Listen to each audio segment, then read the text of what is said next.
Komið þið sæl og blessuð og velkomin að rauðaborðinu hér á Samstöðinni mánudagskvöldið 8. apríl en lætur vorið ögn bíða eftir sér. En það sprúðlandi fjölbreyttur þjóðmálaþáttur framundan hjá okkur.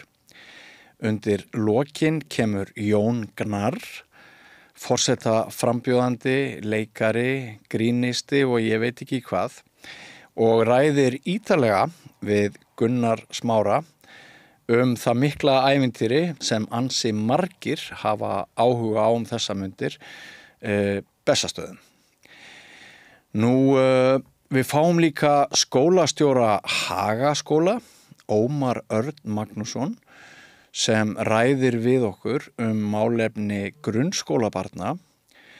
Það áhyggjuefni að samlíðan eða samkennd nemenda minni. Hún mælist minni núna en hjá öðrum nemendum á öðrum Norðurlöndum.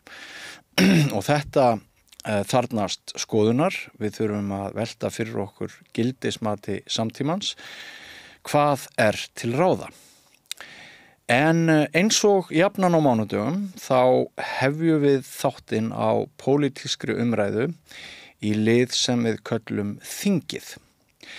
Áður en við förum á þingið þá langar mig að minna ykkur áhorfendur Samstöðvarinnar á það að þessi fjölmiðill í rauninni í ykkar eigu. Við teljum okkur vera fjölmiðil fólksins.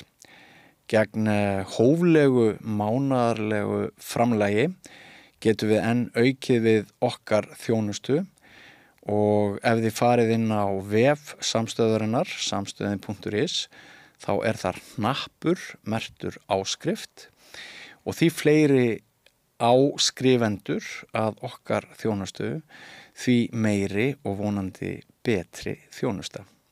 En við erum ykkur mjög þakklát fyrir þann mikla stuðning sem við fengið og hvatningu í þessum efnum. Hún skiptir máli. En fyrst á dagskrá þingið.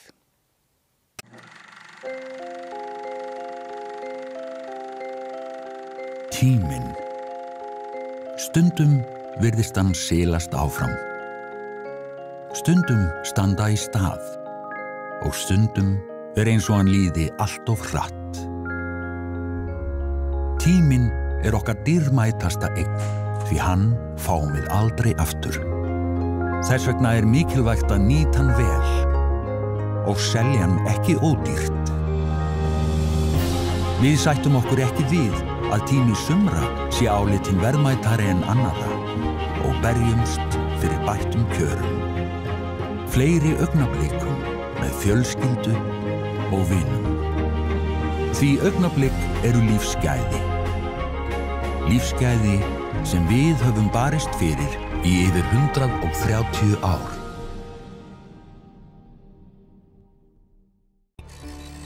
Erfiðleikar heimila verkafólks hafa hríðversnað frá árinu 2021.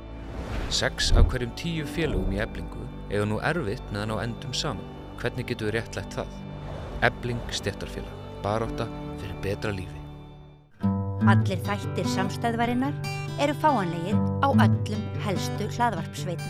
Já, komið þið sæl og blessuð og velkomin í þáttinn Þingið. Þetta í þriðja skipti sem að við erum í loftinu og málefnin eiga alla jafna að snúast það sem að gerast á Alþingi. Það verður líka þannig í dag. En í þetta skiptið eru ekki skörp skil á milli áhuga fólks á þinginu og forsetakosningunum framundan vegna ákvörðunar Katrínar Jakobsdóttur. Við munum ræða hvers vegna gengur illa að koma fjármálaáætlun í gegn eða kynnana og við munum ræða ýmsar sviðsmyndir sem líklegastar í stöðunni. Menn ekki sammála það hvort raunveruleg stjórnarkreppa í gangi eða hvort valdaflokkarnir tveir, Framsóknarflokkur og Sjálfstæðisflokkur, bara svona hægt og rólega að mjólka það á milli sín hver verður forsætisráðherra í þeirri ríkisstjórn sem sem engin veit hvort lifir lengur til hausts eða hvernig verður með hana. En til að ræða þessi mál erum við með 3 fulltrúa í dag, einn úr meirihlutanum, þingmann úr minnihlutanum og svo einn leikmann. Jóhann Páll Jóhannsson, velkomin til okkar, þingmaður Samfylkingar. Brynjar Níelsson, varaþingmaður Sjálfstæðisflokksins, gamall refur, velkomin. Og frambjóðandi til forseta, eða ekki? Það ekki. Erum við það ekki öll? Já, mér sýnst það. Og Auður Önnu Magnúsdóttir, þú ætlar að sitja hér með okkur sem fulltrúi leikmanna. Takk fyrir. Velkomin. Takk. Byrjum á þér, Brynjar. Sækja sjálfstæðismenn það fast að forsætisráðherrann sem tekur við af Katrínu Jakobsdóttur verði úr ykkar röðum? Ég bara veit það ekki, Björn. Ég ekki viss það. Ég held þetta snúi frekar nýjan málefnasamning. Já. Til þess að halda þessa ríkisstjórn saman. Það mitt mat, það mín tilfinning. Þetta þrennt sem ég nefndi áðan og hafði eftir Bjarna efnahagsmálin, það að segja að ná verðbólgunni niður, vextirnir og það allt saman og svo útlendingamál og orkumálin. Er eitthvað sem bendir til þess að það verði erfiðara með því að Katrín Jakobsdóttur stígur til hliðar að halda áfram kúrs í þessum efnum eða hvernig metur það? Ég meta þannig það erfiðara. Já. Hún, ég hef alltaf haft tilfinningunum fyrir því að það þurfi einhver að halda pottlókinu á í VG. Það hefur alltaf þurft held ég. Svo lengi sem mestu menn muna. Nú hún farin. Og þá verður það erfiðara. Þannig að ég held að menn þurfi að menn til að halda þessu áfram. Þurfi alveg skýra nýja málefnasamning sem tekur á þessum þegar málum sem hún nefndir ef Sjálfstæðisflokkurinn ætlar að vera áfram í þessu samstarfi. Já. Það mitt mat. Já. Þegar þú orðar að þannig að hún hafi haldið pottlokinu, getur þú skýrt aðeins betur fyrir okkur hvað áttu við? Já, ég meina hún í þessu flokki hefur alltaf verið vesinn þegar það kemur að því að fara í stjórn eða þurfa að taka ábyrgð. Það hefur alltaf verið svona grasrót í þessu sem svona í eðli sínu andstaða. Bara andstaða við kerfið, andstaða við þjóðfélagsskipulagið og svo framvegis. Sem gerða verkum kannski þeir voru áhrifaminni heldur en kannski efni stóðu til. Og alltaf þeir þurft að vera í ríkisstjórn og þá verður mikil óánægja í flokknum. Og það þarf einhver að hafa kontroll á því. Henni tókst það held ég sæmilega. Já. Ég ekki viss að öðrum takist það. Nei. Þeir sem tekur við. Og kannski eikur það ekki þína bjartsýni að Svandís Svavarsdóttir? Nei, það gerir það. Svo yfirvonandi vantraust á hana, Já. Og ég heimist að sumir sjálfstæðismenn muni bara einfaldlega segja já við því öllu óbreyttu. Já. Það segja ef hún ætlar að vera áfram í matvælaráðuneytinu. Já.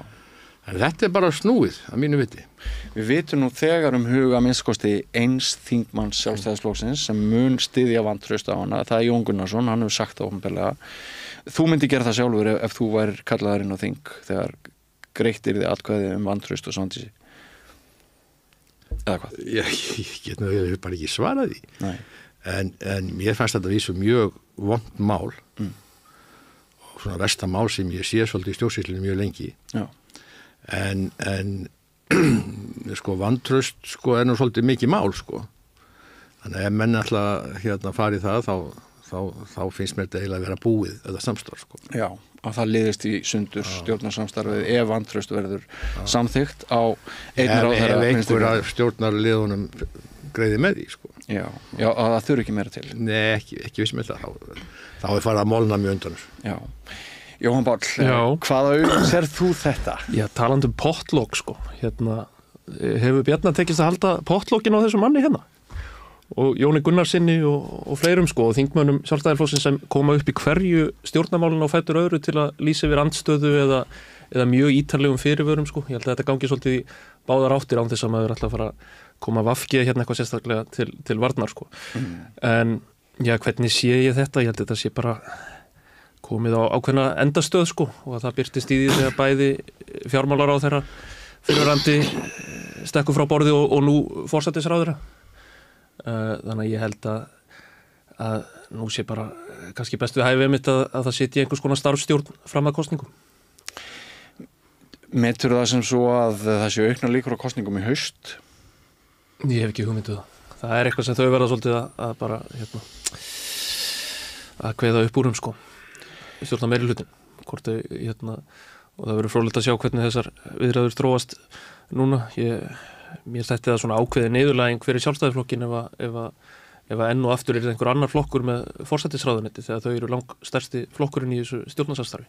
Þannig að ég svona gerir frekar ráð fyrir því að Bjarni Benediktsson verði forsætisráðherra. Já. En sitthvað bendir til að þetta gangi hægar heldur en Katrín sjálf sá fyrir og kannski einhverjir aðrir. Ég ræddi nú við einn framsóknarmann hér í Síma sem að veit sínu viti og innarlega í Framsóknarflokknum og ég spurði hann líklegast að Sigurður Ingi verði forsætisráðherra. Hann sagði ég veit ekki hvort það líklegast en við vonum það. Og þá spurði ég kann að vera að Bjarni ætli að krýna Þórdísi Reykfjörð sem forsætisráðherra það standi stappið og hann útilokaði ekki að það væri eitthvað svoleiðis í gangi. Já. Hvernig metur þú það? Já, ég meina, hún hefur náttúrulega farið svona svolítið brösulega stað sem fjármálaráðherra. Þannig að Þú sagðir ekki að hún eigi pólitíska inneign fyrir því eða hvað? Jú, kannski einmitt. Já, vegna þess. Myndust sig betur sem forsætisráðherra heldur en fjármálaráðherra. Já, þú horfir á það. Eða bara fara aftur í utanríkisráðuneytið sem hún gerði reyndar mjög vel, finnst mér. Já. Og betur heldur en formaður flokksins. En búið þið ykkur undir að og hlutverk stjórnarandstöðunar þið hafið kannski ekkert svona haft neitt hátt í Samfylkingunni hvað var það gagnrýna nálgun og ákvörðun Katrínar ertu alveg sáttur við það bara að hún hoppi frá borðið í þetta forsetaframboð? Við erum bara einbeitt okkur að öðru sko. Hún verður bara að gera það sem hún telur réttast.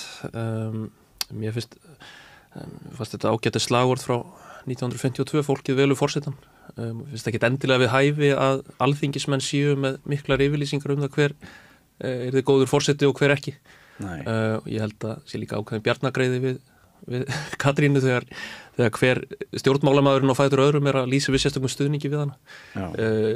Ég ætla allavega ekki að við að fara í þann leik. Hún núna bara sjáum við, ég meina við skulum gefa stjórnar herrónum, þetta eru 3 menn núna, nokkra daga til að ráða fram úr þessu. Hvernig metur þú stöðu VG? Hún veik? Já, hún auðvitað veik þegar flokkurinn mælist svona illa og ég held að það verði erfitt fyrir VG að réttlæta áframhaldandi setu í þessari ríkisstjórn fram á vor eða haust á næsta ári nema þá að þau fái eitthvað af þessum málum sem þau hafa lagt á oddinn í gegn. Til dæmis mannréttindastofnun sem mikil andstaða við í Sjálfstæðisflokknum, til dæmis auðlindin okkar sem stóra verkefni Svandísar sem núna mikil óvissa svona þegar það einmitt yfirvofandi vantraust á hana eins og Brynjar nefndi áðan. Þannig að ég held að þetta snúin staða fyrir VG. Heldur að vantraustið á Svandísi sé skiptimynt í þessum pólitísku viðræðum sem nú fara fram framhald ríkisstjórnarinnar? Ja, skiptimynd eða ekki skiptimynd, þetta er bara þægilegast fyrir alla einhvern veginn að það verði ákveðna tilfærslur. Já. Brynjar, aðeins áður en að Auður fær að komast að. Myndi þér hugnast það að ef Bjarni Benediktsson myndi nota tækifærið og stíga sjálfur til hliðar, myndi ekkert stíga til hliðar, heldur, ef hann myndi ákvarða það ef flokkurinn myndi sameinast það að núverandi fjármálaráðherra Þórdís gæti tekið við sem forsætisráðherra? Ég hef auðvitað mikla mætur á Bjarna og ég hef mikla mætur á Þórdísi og ég hef mikla mætur á mörgu fólki hérna. Ég finnst bara eðlilegast að menn stígi til hliðar áður landsfundur ef menn alltaf stíga til hliðar. Vist voðalega vont að menn að gera þetta svona allt í einu en allt til að það getur líka svo sem gengið. Já. Og hann er örugglega velt í fyrir sér undan þetta missurum hvort og þá hvenar væri rétt að stíga til hliðar. En stundum eru bara þannig aðstæður að það getur erfitt að gera það. Já. Og en ég held að aðalatriði sem menn eru að hugsa núna, hvernig getum við komið á einhverju starfshæfri stjórn, ríkisstjórn sem getur tekið pólitískar ákvarðanir og það væri voðalega gott að menn getur myndað einhvers líka stjórn og klára kjörtíðanbilið og ná þessum málum í gegn sem menn telja nauðsynleg við þessar aðstæður sem núna eru. Já. Svo kemur það bara í ljós. Annars verða bara kosningar í haust að mínu viti. Já. Auður, mér langar nú bara til þess að byrja á því að spyrja þig svona sem leikmann, hvernig þér hugnast frambúð Katrínar Jakobsdóttur til forseta við þessar aðstæður? Mér hugnast það ekki rosalega vel. Ég held að það hefði verið miklu smekklara hjá henni að bíða, hún er ekki gömul kona. Nei. Og hún er gríðarlega góðum leiðtoga hæfileikum gætt. Ég hef sagt hana að hún gæti mögulega verið besti stjórnandi á landinu. Og ég myndi gjarnan vilja sjá hana sem forseta. En mér finnst þetta hins vegar afar ósmekklegt að gera þetta svona, að fara úr forsætisráðherra stóli og reyna að komast beint í forseta. Mér finnst þetta vera svona, reyna að fara einhverju svona svindlbæktarleið inn. Mér finnst þetta vera smá yfirlýsing að það séu bara örfáir á landinu sem að geti verið í valdastöðum, því að þó að margir segja að forseti hafi ekkit vald, þá hefur hann mjög mikið að minnstu kosti óformlegt vald, og ef að við fengjum forseta sem að væri valdasjúkur, sko, þá gæti hann tekið sér ýmislegt vald, þó að það sé ekki hefð fyrir því að gera það. Þannig að mér finnst þetta ekki sniðugt hjá henni, en ég hins vegar skil að hún vilji út úr þessari ríkisstjórn sem að náttúrulega er algjörlega óstarfhæf og fólk er bara að bíða eftir dauðinnar. Þannig það skiptir mig engu máli hver verður forsætisráðherra, það er bara leikrit, það er bara eitthvað svona upp á punt þangað til að það koma kosningar. Það skiptir engu máli hvort það er Bjarni eða Þórdís eða Sigurður Ingi eða bara jafnvel Jóhann Páll, sko. Í þessu samhengi vegna orðaðina þá fannst mér áhugavert að heyra Katrínu ræðamálin þannig rétt eftir að hún tilkynnir ákvörðun sína að hún sé eiginlega það sé komið nú á stjórnmálum og þess vegna langina til þess að vera forseti. En svo að það að vera forseti í Íslands sé ekki stjórnmál. Akkurat, og hún sagði líka að það er engin ómissandi, þess vegna vil ég vera forseti. Bara búin að vera ráðherra, ég veit ekki, meir en 10 ár eða eitthvað á síðastlega 20 árum, búin að vera á þingi, búin að vera forsætisráðherra mjög lengi. Engin er ómissandi, en samt sko verður hún að vera forseti eða forsætisráðherra.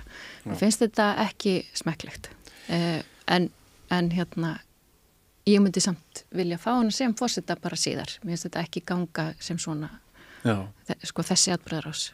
Sú var tíðin af því að þú vannst lengi sem framkvæmdastjóri Landverndar, að svo var tíðin að VG var svona helsti umhverfisverndarflokkur Íslands, má ekki segja það.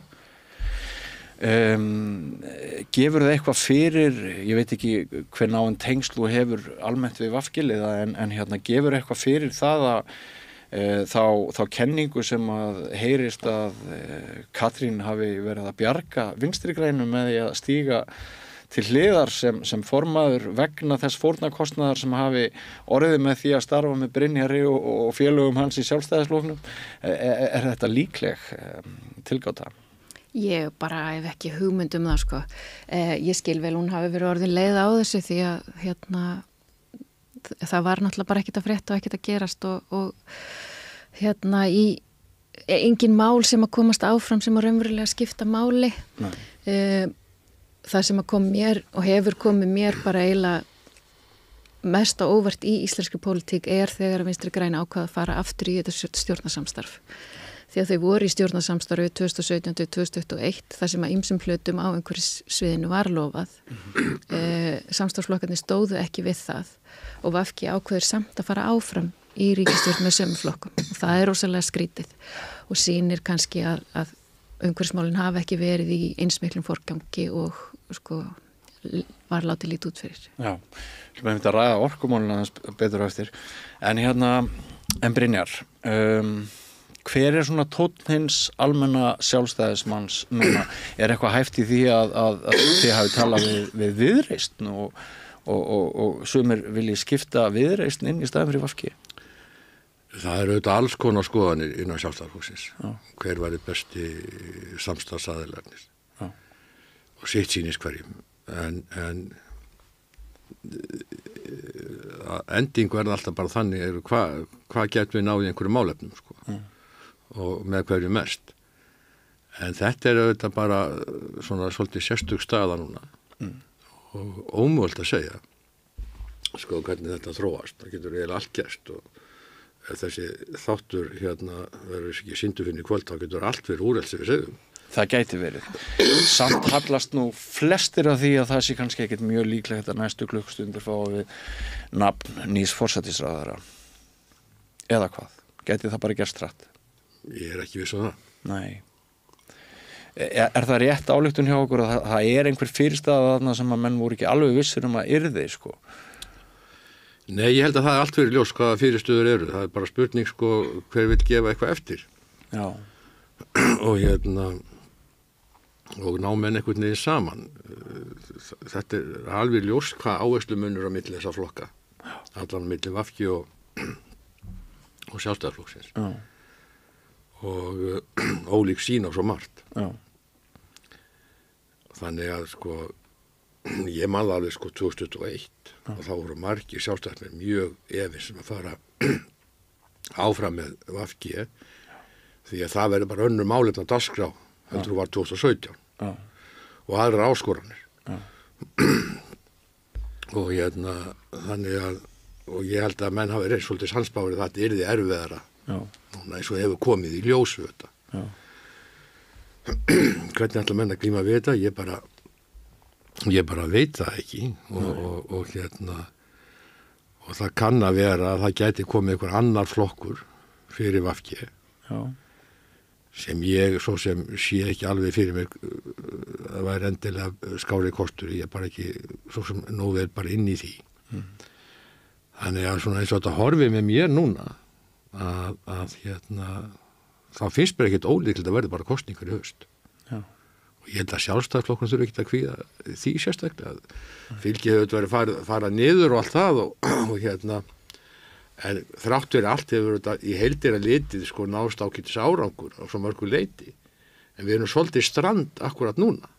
Já, á dálítið krítískum tíma. Já, náum við að losa okkur úr strandinu í þessu samstarfi eða með einhverjum öðrum og ef ekki, þá bara er ég tilbúin í kosningar í haust sko. Já, þú verður Glíma við Jóhann. Já, eru þið sama kjördæmi? Nei, ég man það ekki. Reykjavík norður? Já, við vorum það síðast. Já, svo veit en ég meina, þá kannski fer loks að heyra eitthvað hvað Samfylkingin ætlar sér. Já. Það er langbæst að þegja í stjórnmálum, þá bara vext fylgið. Já. Ég held ég takið hana bolta frá Brynjari að vísu kann hann ekki að þegja mér hefur fundist þegja svolítið mikið síðustu vikur og ég sakna bitsins sem að var í Samfylkingunni ekkert alls fyrir löngu meðan Helga Vala lét vaða á súðum og eru þið öll bara að þegja núna þangað til næstu kosningar verða? Sko, við kynntum mikil heilbrigðismála pakka í fyrra og það verið að fylgja honum eftir á þinginu. Núna er flokkstjórnarfundur seinna þessum mánuði, þar munum við kynna nálgun okkar í atvinnu og samgöngumálum og orkumálum sérstaklega og við höfum verið að halda við höfum heimsótt núna 180 fyrirtæki á síðustu mánuðum haldið 25 opna fundi víða land atvinnu og samgöngumál þar sem við erum bæði að tala fyrir okkar sín en ekki síður að hlusta á það sem fólki í landinu hefur að segja og það sem brennur á fólki. En það er svona borgarlegri ára sko yfirbræðið ykkar á alþingi. Það er minna stór orð og það er svona sumir segja til dæmis eins og í umræðunum útlendingamálinu þegar var verið að breyta því daginn að þá voru þið bara allt í norðin sammála sjálfstæðismönnum mikilvægi þess að fara út í breytingar sem að þið höfðu verið hörð gegn 2 misserum fyrr eða eitthvað slúðis. Ekki þessum tilteknu breytingum. Þetta frumvarp bara koma fyrst fram þarna. Og ég held nú fluttinu ræðu einmitt það sé ég lýsti mig meðal annars sammála svona helstu markmiðum frumvarpsins og ákveðnum atriðum í því en svona setti ákveðna fyrirvara og velti upp gagnrýni hvað var aðra þætti. Já. Þannig að En ég meina það kannski alveg rétt hjá þér að við séum með eitthvað borgaralegri áru, að við séum eitthvað... Við erum ekki að kvarta við því. Að við séum svona að það geti ákveðinar yfirvegunar í okkar málflutningi. En ég held líka bara að það hafi gefist ágætlega. Já. Leið erum við að skerpa mjög rækilega á áherslum okkar og ég held að kannski fólkið í landinu sé að átta sig betur og betur á því hvar munurinn á okkur og Sjálfstæðisflokknum liggur. Já. Að sko valkostirnir séu að mörguleiti að verða skýrari. Já. Með því einmitt að við höfum sett velferðarmálin, opinbera þjónustu, fjármögnun hennar á oddinn, en erum líka að tala fyrir svona frelsi með ábyrgð í atvinnulífinu. En heyri greini ekki að hljóð frá þér, Brynjar, núna þegar þú lýsir því að þau séu borgaralegri í Samfylkingunni en kannski var? Já, ef ég væri öðru kyni þá myndur heyra ekki að hljóð en nei, ég auðvitað frekar ánægður með það að Samfylkingin að svona finnst mér með miklu ábyrgari orðræðu. En var? Heldur en var, já, og það ekki ég sé að þeir nenni ekki lengur þessum upplöpum og vitleysu. Það finna að leið sjáum við sko Sjálfstæðisflokkin hann er svolítið í sínum bergmálshelli bara á Twitter sko að hneykslast og í svona stjórnarandstöðu svolítið gegn sjálfum sér og svoleið sko. Meira pönk hjá Sjálfstæðisflokknum? Miklu meira pönk og miklu meira svona reiði og læti hjá Sjálfstæðisflokknum heldur en hjá Samfylkingunni. Svona geta hlutirnir snúið svo haus. Svona geta hlutirnir snúist við sko. Endar þetta með farsælu hjónabandi eftir kosningar? Nei, það held ég ekki. Þú segir nei. Logi Már Einarsson var líka hérna fyrir 3 vikum og hann sagði nei, en Brynjar til í slegin, sé ég segi bara, sko, miðað við orðræðu og svona hóflegri orðræðu og svona ábyrgari afstöðu, ábyrgari málflutning heldur við var. Það var náttúrulega alveg hræðilegur að vísu. En ég held að það sé samt alveg ótrúlega mikill munur á flokkunum, þannig að ég ekkit viss að þetta sé samstarfið sem endilega verði til næstu kosningar. Nei. En ég bara segja það að mér finnst þau vera nálgast álfuru jafnaðmannaflokka á Norðurlöndum sem auðvitað bara löngu búin átt á síðu því að það öflugt og fjölbreytt og frelsi atvinnulífið sem skapa verðmætin. En það minnst að mikill munur á sko hvernig menn sko alltaf hættan við þessa jafnaðmannaflokka þeir skattleggja sig út af markaðnum og fara í svo mikil úrgjöld og svo hættum að vera sjálfbæri, svo sjáum bara Reykjavíkurborg. Þið nú ekkert laus við það að hækka skatta í Sjálfstæðisflokknum? Nei, við höfum að vísu lækkað á mikið, en það breytir því ekki að við höfum ekki náð eins miklum árangri því eins og við ætlum okkur. Eru þið ekki nú síðast búnir að eyðileggja umhverfisstefnu Íslands með því að hætta að niðurgreiða, það að segja þeir sem eiga rafbíla og tvinnbíla, þeir njóti ekki lengur ávinnings af því og ein afleiðingin svo að díselbílar seljast alveg grimt núna en allir hættir að kaupa rafbíla.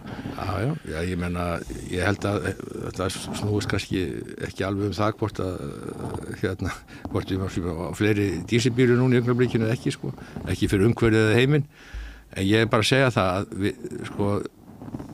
við þurfum að vera sjálfbær, við þurfum að passa okkur mjög vel í útgjöldu ríkisins að ríkissjóður sé rekinn með viti eða af viti og við séum bara sjálfbær. Ríkissjóður þetta bara líkil leikmaður í að koma niður verðbólgu og ná einhverju tökum á einhverjum aðstæðum sem verða í samfélaginu sem hafa orðið núna. COVID veldur þessu og menn þurfa að bregðast við því. Menn geta bara ekki hort á þetta og ítt þessum vanda á undan sér.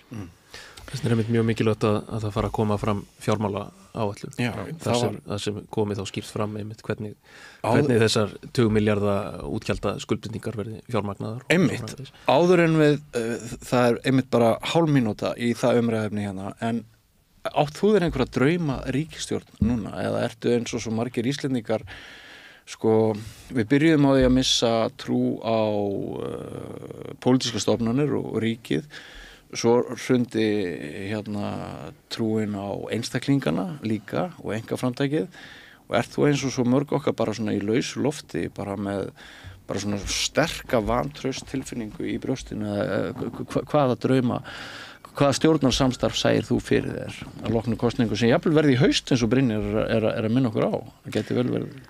Ég, alltaf mitt hjartaslær fyrir mannréttindi og umhverfismál og við eigum okkur mjög fáa flokka á Alþingi núna, sérstaklega þegar kemur á umhverfismálunum. Og ég held að með þeim árangri sem að við höfum séð í umhverfismálum á Íslandi undanfarin 20 ár, það er að segja engin, að það verður að koma hérna sterkur umhverfisflokkur og hann verður að koma til þess að setja umhverfismálum virkilega á dagskrá, til að setja þrýsting á hina flokkana og segja þetta er málefni sem að er ekki eitthvað hliðarmálefni. Þetta er svo brýnt og verður að gera þetta núna. Þannig að ég sé ekki fyrir mér að það sé sko flokkar á þingi án svona hreins umhverfisflokks eða hreinnar umhverfis áherslu sem að ég geti séð fyrir mér að myndi vera ríkisstjórn sem að mér þóknast. En ég er orðin það gömul og þekki sjálf mig það vel að ég veit að það eru ekki mjög margir sem eru kannski á sömu skoðun ég yfirleitt. En er VG ekki lengur þessi flokkur? Nei, bara hann er búin að... Það er bara þvert nei? Fyrirgeðu, ekki að mínum mati. Nei. Sumir hafa talað fyrir því að það þyrftur kannski að fækka eins flokkunum á Alþingi en þú ert að segja þessi lag fyrir einni viðbót. Ég er að segja þessi lag í þessari skrýtnu stöðu sem er núna að það komi flokkur sem að getur þá kannski rutt einhverjum öðrum út. Já.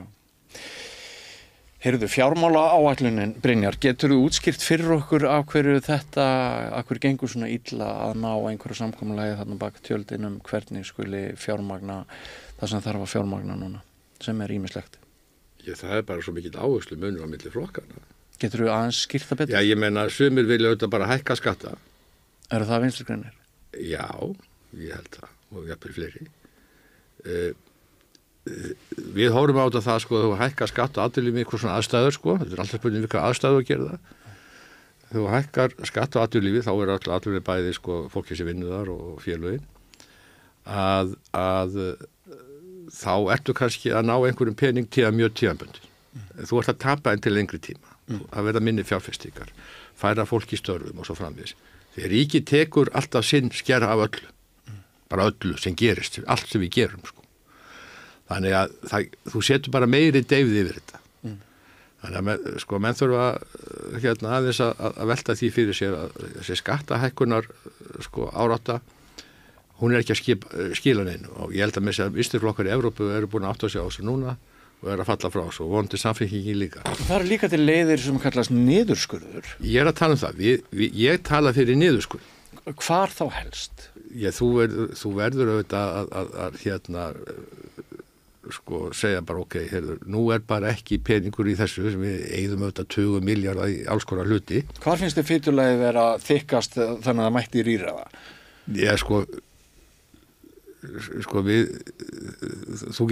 Það voru erfitt að segja, við þurfum að skera hérna niður í félagsþjónustunni, menntamálum og heilbrigðismálum. Þetta eru stóru póstarnir sko, en ég er kannski ekki hugsað þessi beinlínis niðurskurður, heldur að ná meira út úr þessum peningum sem við settum í þetta, ná meiri árangri. Með til dæmis sammenningu stofnana, ná meira út úr, bara ná meiri framlegð í öllu þessu ríkiskerfi okkar. Já, og er bullandi rifrildi þessar áherslur inn í ríkisstjórn? Er það þessum sem að gengur svona illa að koma fjármála? Ég er svo sem ekki einsti koppur í búri þar. Ég veit alveg hvað áherslu munur á milli flokkana. Já, og eru framsóknarmenn og sjálfstæðismenn ekki heldur samstíga þannig? Já, ég veit nú aldrei hvað framsóknarmenn vilja. Veist þú það, Jóhann? Ég vilja minnst að auka útgjöld. Já, mér sýnist þau vera ekki síður í útgjaldaaukningunum heldur við VG. En ég meina þetta erum við að togast á í pólitík. Og ég segi bara, ok, sko, ef við erum ekki sjálfbæri í þessu, sko, þá kemur alltaf að skuldadögum og þá verður það bara mjög þung högg. Já. Og mér finnst nú formaður Jóhanns Páll tala svona tiltölulega mikil skynsemi þetta, allavega varðandi sko reksturinn. Að vísu er hún eins og margir jafnamenn við í heiminum að halda það að skattahækkanir munu auka tekjur ríkissjóðs, en það er ekki, það er bara í mjög stuttan tíma. Já. Ég held að Brynjar sé að reyna að gera ykkur þennan bjarnagreiða sem að þú varst að tala að gera Katrín ekki. Já, ég held sko það er einmitt rósaðin sem mest og þá fer að þetta virkar ekki Brynjar. Já, það getur verið að virkja fólki í landinu. Ég held einmitt að það sé kannski einna lengst á milli Sjálfstæðisflokksins og Samfylkingar þegar kemur að ríkisfjármálum. Talandum, því við erum bara að tala um skatta og skattbyrði og svona. Ég meina alveg sama hversu mikið sjálfstæðismenn eru með þessa möndru að þau hafi lækkað skatta og svona. þá er bara hægt að skoða gögnin á hagstofan.is og á vef ríkisskattstjóra, skoða bara eftir tekju tíundum hvernig skattbyrði hefur þróast á undanförnum árum. Þá sérðu mikla lækkun undanförnum 10 ár. Jú, þú getur ekki annað, Jóhann Páll. Nei, þá sér maður lækkun hjá 2 tekjuhæstu tíundunum, en við sjáum hækkun hjá öllum hinum. Hlutfallslega lækkun öllum. Nei, þetta er skattbyrði, þá er ég að tala um beina skatta sem þú ert bara komin tekjum. í Stefán aðferðina. Hvað meinar það? Nei, þetta er bara skattbyrði eins og hún er skilgreind af meðal annars OECD. Nei, við erum bara að sjá hvernig við lækkum tekjur ríkissjóð með skattalækkunum. Og það eru 100 milljarða. Þú getur hlutfallslega er þetta skattalækkun. Skattbyrði hefur þyngst hjá 80%. Það er af því að þeir eru bara konur miklu meiri tekjur heldur í höfðu. En hann er að tala um að tekjur ríkissjóðs af skattinnheimtu hafa lækkað. Það var reyndar bara staðið nokkurn veginn í stað síðan 2013, meðan útgjöld hafa aukist á að hafa tekjur sem hlutfall af vergri landsframleiðslu staðið í stað, en skattbyrði hefur aukist, meðal annars vegna eins og þú segir, þá hafa tekjur aukist en skattar hafa aukist ennþá meira. Þið hafi nú verið svolítið góðir við þá sem mestar tekjurnar hafa í þessu landi. Já, og þá er ég að undanskilja Þið hafið ekki tekið undir hugmyndir hvalreka skatt eða hvað menn kalla þetta. Mörgum svíður ofsagróði bankana á sama tíma og skuldir eru nálægt í að missa heimili sín í því efnahagsástandi sem nú ríkir, Brynjar. Og sjávarútvegsfyrirtækin? Útgerðin er önnur deild. Ef þeir að hugsa hag ríkis og tekjur hans til framtíðar, þá er einhver hvalrekaskattur á útgerð eða bankana mjög vond aðferð. Það er bara einfaldlega þannig. Fyrir utan það að þessir arður að bönkunum er nú bara má eiginlega ekki minni vera. Ef skattleggur hann eitthvað, þá varstu bara að skattleggja okkur með einum öðrum hætti, varðandi sjávarútvegsfyrirtækin. Það sem okkur skiptir máli fyrir okkur í því að þessi fyrirtæki séu stór og öflug og samkeppnishæf við heiminn, því fiskurinn er verðlaus í sjónum og ef þú ætlar að hækka skatta, búa til einhvern hvalrekaskatta á einhverja arðsemi sem er kannski innan við einhverja kringum 5-10% af eigið þessara fyrirtækja, þá bara dregur úr fjárfestingu, dregur úr samkeppnishæfni þeirra og endanum fær ríkissjóður bara minna. En þetta er mjög erfitt að útskýra fyrir mörgum. Það er af því að þetta er bara dogma. Nei. Einhverja hluta vegna, þá er það þannig að í þeim ríkjum þar sem skatttekjur eru hæstar sem hlutfall af vergri landsframleiðslu í heiminum, þar er mesti hagvöxturinn líka, þar eru öflugustu enga fjárfestingarnar, hæsta fjárfestingastigið, það er hæsta atvinnustigið og mesti hagvöxtur. Er þetta að tala um Frakland eða þessu löndu eða eitthvað? Ég ætla bara að tala um Danmörku og Svíþjóð. Nei, þú getur bara tekið þessi Norðurlönd sem er alveg á sérstökur stað. Þetta er öll að vísu fyrir utan Danmörku er þetta bara endalausar auðlindi fyrir tiltölulega fámennar þjóðir. Ég nefndir reyndar ekki Noreg en ég hefði getað nefnt það líka. Ég skal bara bæta honum við að þú glemtir honum. En flest önnur ríki sem eru með enn hærri skattheimtu heldur sem Norðurlönd, miklu hærri, Frakland og víða í þessu löndum. Þetta er ekkit sjálfbær ríki lengur, að öllu óbreytt. Og menn þurfa að athuga og með þess að þjóðverðar fyrir 8 ára síðan, það hefur ekki verið hagvöxtur í Þýskalandi nánast í 20 ár. Það er fyrst og fremst vegna van fjárfestingar eins og Já, þeir eru ekki saman, ekki einu sem jafna menn það. Jú. En ég er bara að segja það að allur drifkraftur er farin úr þessu Evrópusambandi.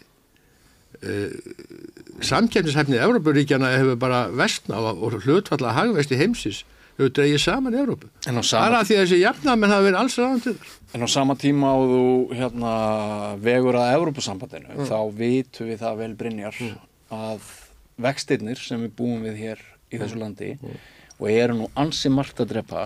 Þú ert nú kannski ekki meðal skuldugra íbúðareiganda. Ekki lengur, ég var það. Nei, en það er nú ekkit grín að vera í þeim sporum staddur núna. Það var ennþá verið þegar ég var að kaupa. Við vitum vel að vaxtastig væri hér og sumpart efnahagsstjórn stöðugri frá ári til árs og auðveldar að gera áætlanir ef við værum ekki með þennan gjaldmiðil okkar, stæðum utan ESB, værum eina miklu leyti háð hagsmunum tiltekinna atvinnugreina.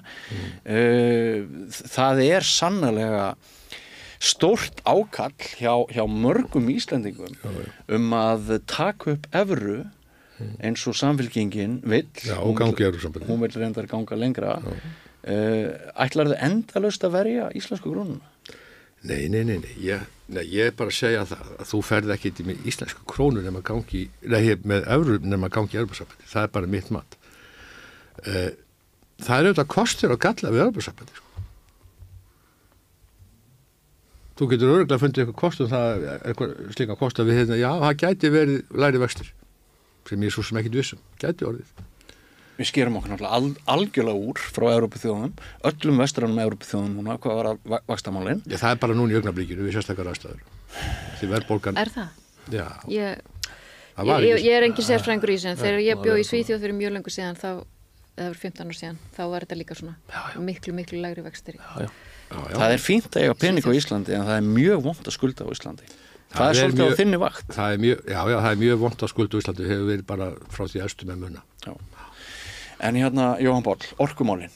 Af því að ég nefndi þarna að þetta væri einn af þessum þremur málaflokkum sem að Bjarni leggur áherslu á að ná framgangi með. Veistu nákvæmlega hvað hann að tala um? Nei. Brynjar, hvað hann að tala um? Hvað að tala um í sambandi orkumálin? Já, það sko lítið. Nei, ég meina að það þarf fyrst að breyta til löggjöf svo hægt sé að framkvæma það sem þarf að framkvæma. Það búið að búa til sko slíka hemla í þessu kerfi. Þú talar rammaáætlun og já, við göngum miklu lengri, talum Evrópusambandi, ef við bara færum eftir reglur þeirra. Það var nú fyrst núna bara fyrir mánuði heldur verið að skipa einhvern starfshóp mögulega endurskoðun laga rammaáætlun, sko. Þannig að það verður þá eitthvað eftir því. Þetta auðvitað bara, við komumst auðvitað ekkert áfram. Og hérna... Það aðalega vegna þess hvaða ákvarðanir við höfum tekið ráðstöfun orkunar, Brynjar. Jú, ég meina þetta hefur nú verið aldeilis hluti af þeirri velferð sem við búum þó við, þrátt fyrir háa vexti og þrátt fyrir allt og allt, sko. Já. En þú veist ekkert meira en við? Þú veist ekkert meira en við? Hvað Bjarni á við þegar hann talar um? Nei, mér dettur í huga að tala um þetta, að breyta þessu fyrirkomulagi til að segja framkvæma þær virkjanir sem telst og fýsilegi kostir. Já. Nú þú hægt hjá Landvernd en hjartað eitt væntilega slæðin og það með íslenskri náttúru og við erum á allir því. Hvernig líst þér á þetta?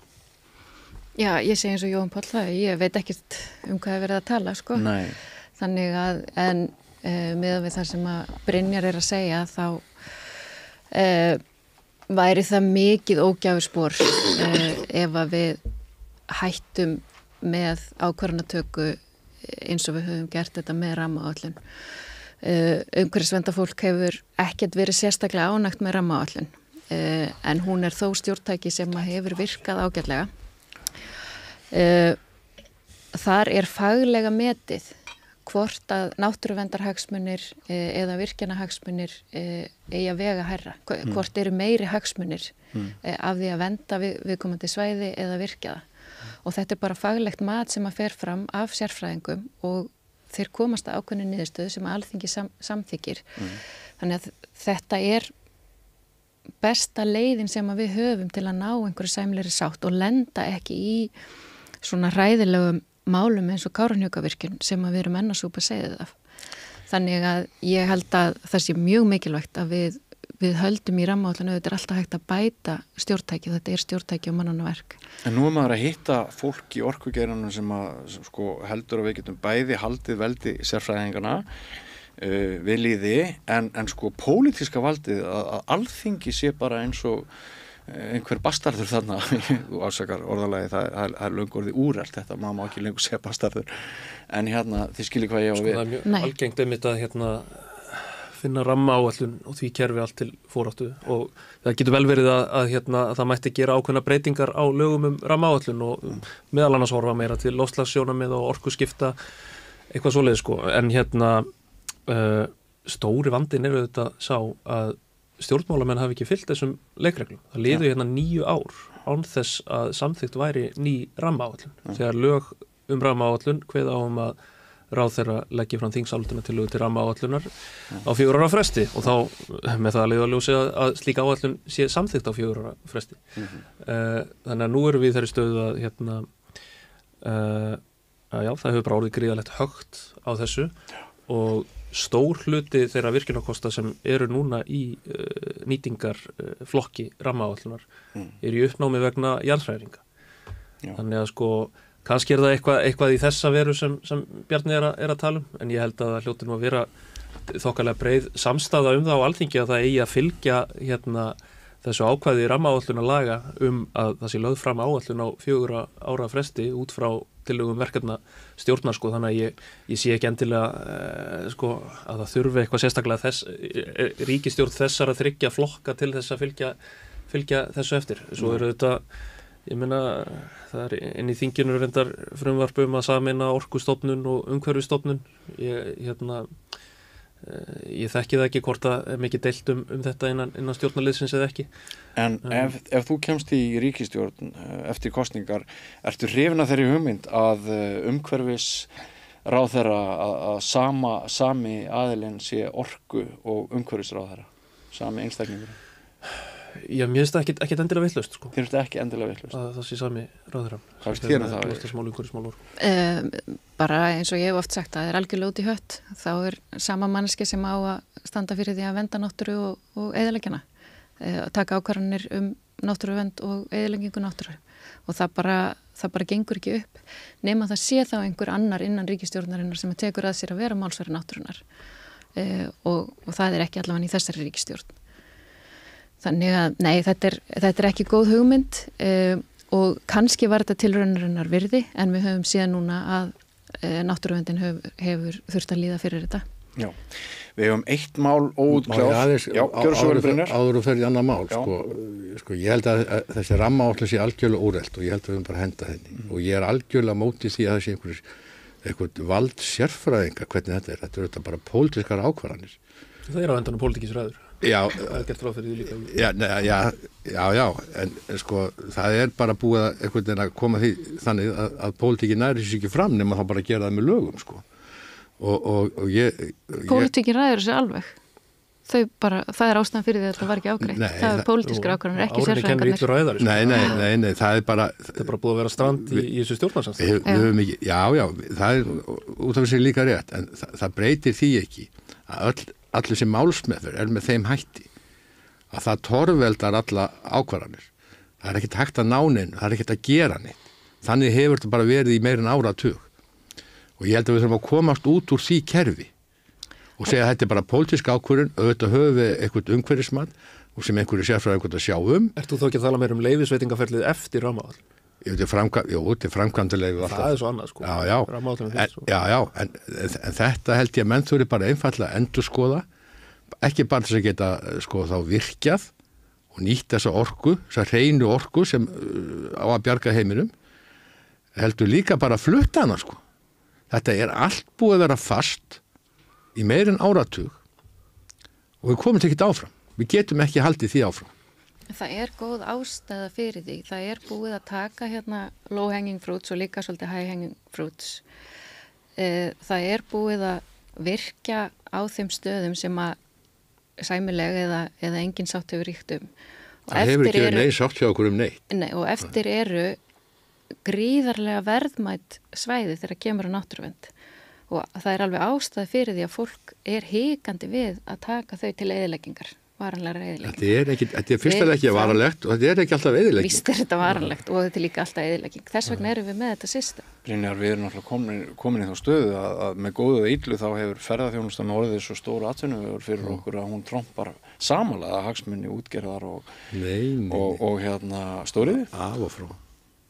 Ekki út frá sömu mælikvarðum. Nei, það er þá rangi mælikvarðar. En þetta er auðvitað bara mikilvæg viðbót og þetta er mikilvægt fyrir okkur sem fá gjaldeyri. En þetta er ekki sama arðsemi í þessu eins og í hinu greinunum fyrir þjóðarbúið. Fjarri lagi ennþá. En það er ekki þar með sagt að ferðaþjónustu geti ekki plumma sig. Það kom enginn á Kárahnjúka fyrir að koma virkjun, kom enginn upp á Nesjavelli eða upp á Hengi fyrir að koma virkjun. Það er ennþá sko okkur 200 krónur sem fara á Kröfluvirkjun sko. Sérstæða Íslendinga, hún liggur nú samt að mjög miklu leyti í óröskuðum viðernum Íslands og þetta er bara svo lítil röskun sko. Það hefur bara ekki áhrif að ferðaþjónustu nema síður sér. Rétt í lokin, takk fyrir að sitja hérna með ykkur á þessum skrýtna degi sem við vitum ekkert hvernig þróast, eða kannski ágætt að segja árundu það að þessi þáttur er tekinn upp í hádeginu þennan ágæta mánudag. Við vitum ekkert hvað gerist niður á Alþingi og eftir, en við ályktum að það mun ekki liggja fyrir þegar þessi þáttur fer í loftið að hver mun taka við af Katrínu Jakobsdóttur sem forsætisráðherra. En sko, við komum aðeins inn á útlendingamálin hérna. Veist þú, Brynjar, hvað er í pípunum þar? Við heyruðum Guðrúnu Hafsteinsdóttur kynna að það væri von á svona meiri höftum í sambandi við hælisleitendur. Geturðu sagt okkur hvað er svona brýnt að enn þurfum við að líta útlendingamálin sem eitt brýnasta mál ríkisstjórnar á síðustu metrum? Já, sko, vandræði kringum umræðan útlendingamála menn eru að grauta saman svolítið ólíku hlutum. Annars vegar bara útlendingur sem bara koma hérna og eiga bara rétt á að vera hérna. Og síðan þessu hælisleitendakerfi. Það sem menn eru þetta bara að reyna að fara í áttina að þetta hælisleitendakerfi eins og þetta er núna, það bara virkar ekki, það bara gengur ekki upp og það bara er 20 milljarðar kostnaðar á ári og innviðnir á ekki vita. Menn verða bara að horfast í augu við þann veruleika. Hvernig menn alltaf síðan að fara í þetta veit ég ekki. Og nákvæmlega hvernig Guðrún er að hugsa það núna. En ég hugsa að þetta sé eitt af vandræðum við að mynda áframhaldandi ríkisstjórn. Ég er ekki nokkuð vafa um það. Útlendingamálin? Já, þessi hælisleitendamál. Ekki útlendingamálin í heilsinni. Sko. Þetta er mikill munur á því. Og vísar þar aftur til sérstöðu VG með að við vilja svo stæða. Núna síðast þegar hlutum að frumvarpum sem mál á þingi þá komu fram mjög miklir fyrirvarar við málið, bæði frá VG og frá Framsóknarflokknum. Sko. Já, frá Framsóknarflokknum líka. Já. Þannig að þetta er mjög snúið mál. Já. Sko, Jóhann Páll, þið náttúrulega mælist í Samfylkingunni með alveg svakalegt fylgi og það hlýtur að vera svona óttablandin gleði fyrir manni þinni stöðu að sjá þessar fylgistölur. Það eru mörg krefandi verkefni framöndan og við vitum ekki alveg ykkar take á öll mál, en ef við bara gefum okkur það að Brynjar hafi mögulega sé sannspár með það að við göngum til kosninga tvisvar á þessu ári, veljum okkur forseta í júní og svo kannski kjósum til Alþingis í haust eða upphafi vetrar. Hvaða leiðir sjáu þið til þess að manna ykkar framboðslista þannig að sómi yrði að og Íslendingar myndu hagnast á einhverjum 20-25 nýjum þingmönnum sem að ég er á lausu. Já, ertu á lausu? Það er reyndar mjög áhugaverð yfirlýsing. Já, ég er allavega ekki hringi núna. Já, sko, það er alltaf kostir og gallar við allar leiðir við val á framboðslista, sko. Já, hafið ákveðið ykkur? Nei, þetta er náttúrulega dreif stýriður flokkur að því leitinu til að hvert svæði út af fyrir sig velur svolítið, sko. Verða prófkjör? Já, sumstaða verða eflaust prófkjör, annar staðar uppstilling, verða prófkjör í Reykjavík? Annar staðar kannski svona einhvers konar blanda. Verða prófkjör í Reykjavík? Ég veit ekki. Það var eftir ákveða. Þannig að Kristrún Frostadóttir og einhverju vinir fulltrúar á Samfylkingar félagana í Reykjavík sem ákveða það. Kristrún Frost og einhverju vinir í kringum hana, þeir ætla í sumu tilvikum að stilla upp en í öðrum tilvikum verður. Já, flokkurinn er bara þannig að það er ekki formaður, ekki frekar en í Sjálfstæðisflokknum til dæmis sem ræður þessu bara, það er ekki einhver ein aðferð allt land. Ræðst þetta bara svolítið af því hvað grasrótin í flokknum vill. Svo getur þetta Kristrún Frostadóttir tala fyrir ákveðnum leiðum og hugsanlega tekið eitthvað mark á henni sem ágætum formanni flokksins. Hefurðu heyrt umræðum að þingið sé óvinnu illa skipað núna? Þingið bara almennt? Alþingi sé óvinnu illa skipað núna. Eftir að ég fór minna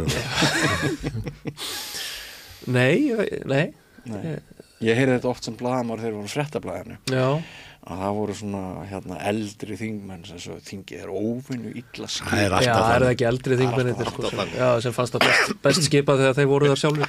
En sko, en það náttúrulega, já, það verður áhugavert að fylgjast með því ef ykkur gengur eins og skoðanakannanir að mæla hvernig þetta verkefni tekst til. Já, það er fullt af öflugu fólki. Við sjáum nú bara í forsetakosningunum. Það vill nú bara annað hver maður verða forseti, sko. Þannig að einhverju hljóta nú að... Mér sýnst annað hver embættismaður ríkisins. Já, embættismaður, takk. Eru þið til vinstri? Já, Samfylkingin. Alveg skýrt. Já. Þið hefði ekkert verið að daðra meira við hinn hægri borgaralegu gildi í sinni tíð á þínum mati.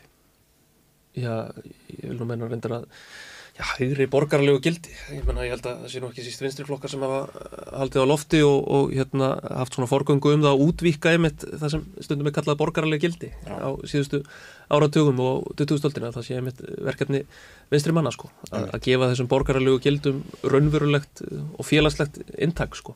Hvert er líklegasta stjórnarmynstrið? Samfylkingin er fyrst og fremst sósíaldemókrata flokkur og við eigum í mjög miklu samstarfi við aðra sósíaldemókrata flokka á Norðurlöndunum og þá líka verkalýðshreyfingar þar. Sem mér finnst vel að merkja að hafi hvergi höfðu sín á halla í íslensku stjórnmálum í dag. Íslenska verkalýðshreyfingar. Ég held að samfylkingin á í meira samstarfi við verkalýðshreyfingun á Íslandi núna heldur en held ég frá stofnun, sko. Já. En hvert er líklegasta stjórnarsamstarfið ef þið farið með himinskautum og náðu 25% pluss? Já, við hljótum að horfa fyrst til flokka sem svona eru svona þokkalega nálægt okkur þegar kemur að ríkisfjármálum, að velferðarmálum og svo framvegis. Hver eru það? Já, hver eru það? Hvaða flokkar eru það? Það var náttúrulega Nuxisum. Já, ég veit ekki alveg. Það kannski fer eftir í hvað flokkarnir setja á oddinni í kosningum og hvernig þeir verða skipaðir. En hve mikla áherslu ætlið að leggja á það að íslenska þjóðin fái kannski einu sinni að velta fyrir sér kostum og göllum aðildar að ESB? Erum við ekki alltaf að velta þeim kostum fyrir okkur? Já, sko, þetta hefur ekki verið áherslumál hjá okkur. Við höfum náttúrulega aldrei, íslenskur almenningur hefur aldrei fengið sjálfur að taka neina ákvörðun það hefur ekki mátt reikna út fyrir okkur kosti. Það er nú alltaf talað talsvert þetta í kringu kosningar. Kosningar til Alþingis. Og það er ekki þannig að þær kosningar hafi sýnt fram á einhvern alveg yfirgnæfandi ákall það að ganga í Evrópusambandið og taka upp evru. Það er bara mjög erfitt að segja að það að tengja eitt og eitt málefni nema að sé eitthvað alveg sérstakt við niðurstöðu kosninga. Já. Það er mjög erfitt. Ég held til dæmis að það sé mjög margir sem hafi mjög miklar áhyggjur af loftslagsbreytingum eins og sáum við það ekki kristallast í niðurstöðum síðustu kosninga. Þannig ég held að fólk sé kannski ekki heldur það bara fólk hafi miklar áhyggjur af því eins og talað um. Já, það hlýtur að segja satt í könnunum, sko. Má ég vitna í ein bók dauðan þar sem ég fór í ég gerði könnun í Kringlunni. Ég ræddi við 9 konur á aldrinum 22 til 29 ára gamlar. 8 þeirra af þessu 9 þær sögðust ekki ætla að eignast börn vegna þess að það væri siðferðislega óverjandi, þetta var tilvíðanlega úrtak, þær sögðu að það væri siðferðislega óverjandi fyrir þær að fæða börn inn í heiminn vegna þeirrar óvissu sem væri núna. Þetta var einhver mjög að spyrja það byrju, ef það allar enginn eiga börn þá þurfu ekki að hafa áhyggjur loftslaginu, sko. Jú, það var svona það augljósa sem maður tók út úr þessu, en ég held að þetta sé rétt sem auður segir, ég held að séu miklu fleiri mjög meðvitaðir þessa ógn. Ég er svo heppin að ég á ennþá ung börn á heimilinu niður í 13 ára gömul. Og þetta verður tekist náttúrulega í næstu alþingiskosningum. Já, Evrópumálin. Við í samfylkingunum hefur verið mjög skýr með að annarkvort ættu við að halda áfram að vera með sjálfstæðan gjaldmiðil eða ganga alla leið inn í Evrópusambandið og taka upp evru með stuðningi Evrópska seðlabankans. Þetta eru þessir 2 kostir, sko. Og við sem Evrópusinnar viljum auðvitað á endanum ganga í Evrópusambandið. Ég er ekki Evrópusinni, sko. Nei, þú ert það ekki. Nei, en ég er Evrópusinnaður á mörgu leyti. Sko, ég hef aldrei verið á móti því að þjóðin bara ákveði hvort hún ætlar inn í Evrópusambandið eða ekki. Nei, sumar ríkisstjórnir hafa sko gert borgurum eða þegnum aðeins auðveldara fyrir með því að setja eitthvað á borðið. Það hefur ekki verið mikil stemning fyrir því. Sko borðið liggur fyrir og annarkvort viltu fara inn og menn er bara að ræða það með kostum og göllum og kjósum það allar inn eða ekki. Sjálfstæðisflokkurinn lofaði hérna fyrir 5 eða 10 árum að það yrði kosningar, þjóðaratkvæðagreiðsla hvort ætti að halda áfram með viðræður. Það var bara vitnað í orð formannsins. Þið voru í ríkisstjórn með Gunnari Braga Sveinssyni þegar hann sendi sluttabréf til Brussel árið 2016. Mér fannst menn klúðra því máli. Þér fannst menn klúðra því máli? Já, mér fannst það. Og svo ferði í ríkisstjórn með Jóhanni Páli núna eftir kosningar og Ekki bara ríkisstjórn heldur í sama flokk, varst ekki? En hérna, nei, ég meina skelfingasvipur á því. Já, ég meina, það skelfingasvipur á öllum mönnum sem þurfa að fara að vinna með mér. En hérna, nei, ég held að hérna við verðum auðvitað bara sko skynsemi og dómgreind nú allt sem ræður endan, sko. Já. Og hérna og pólitíkin verður að taka svolítið, við getum ekki alveg verið föst alltaf við skotgröðum, sko. Þegar stundum bara passar það ekki, sko. En rétt í lokin, hérna góðir hálsar, ég veit að þið þurfum að rjúka og þetta stúdíó þarf að opna fyrir öðrum en ekki jafn skemmtilega við getum alveg verið áfram, sko. En hérna ykkar sýn á ákvörðun Katrínar Jakobsdóttur, ertu bara sáttur við þetta?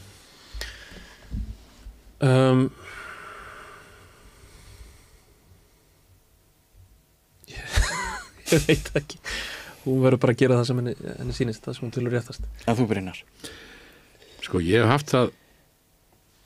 haft þá skoðun að forseti Íslands þurfi að hafa þekkingu á hlutverki og eðli embættisins.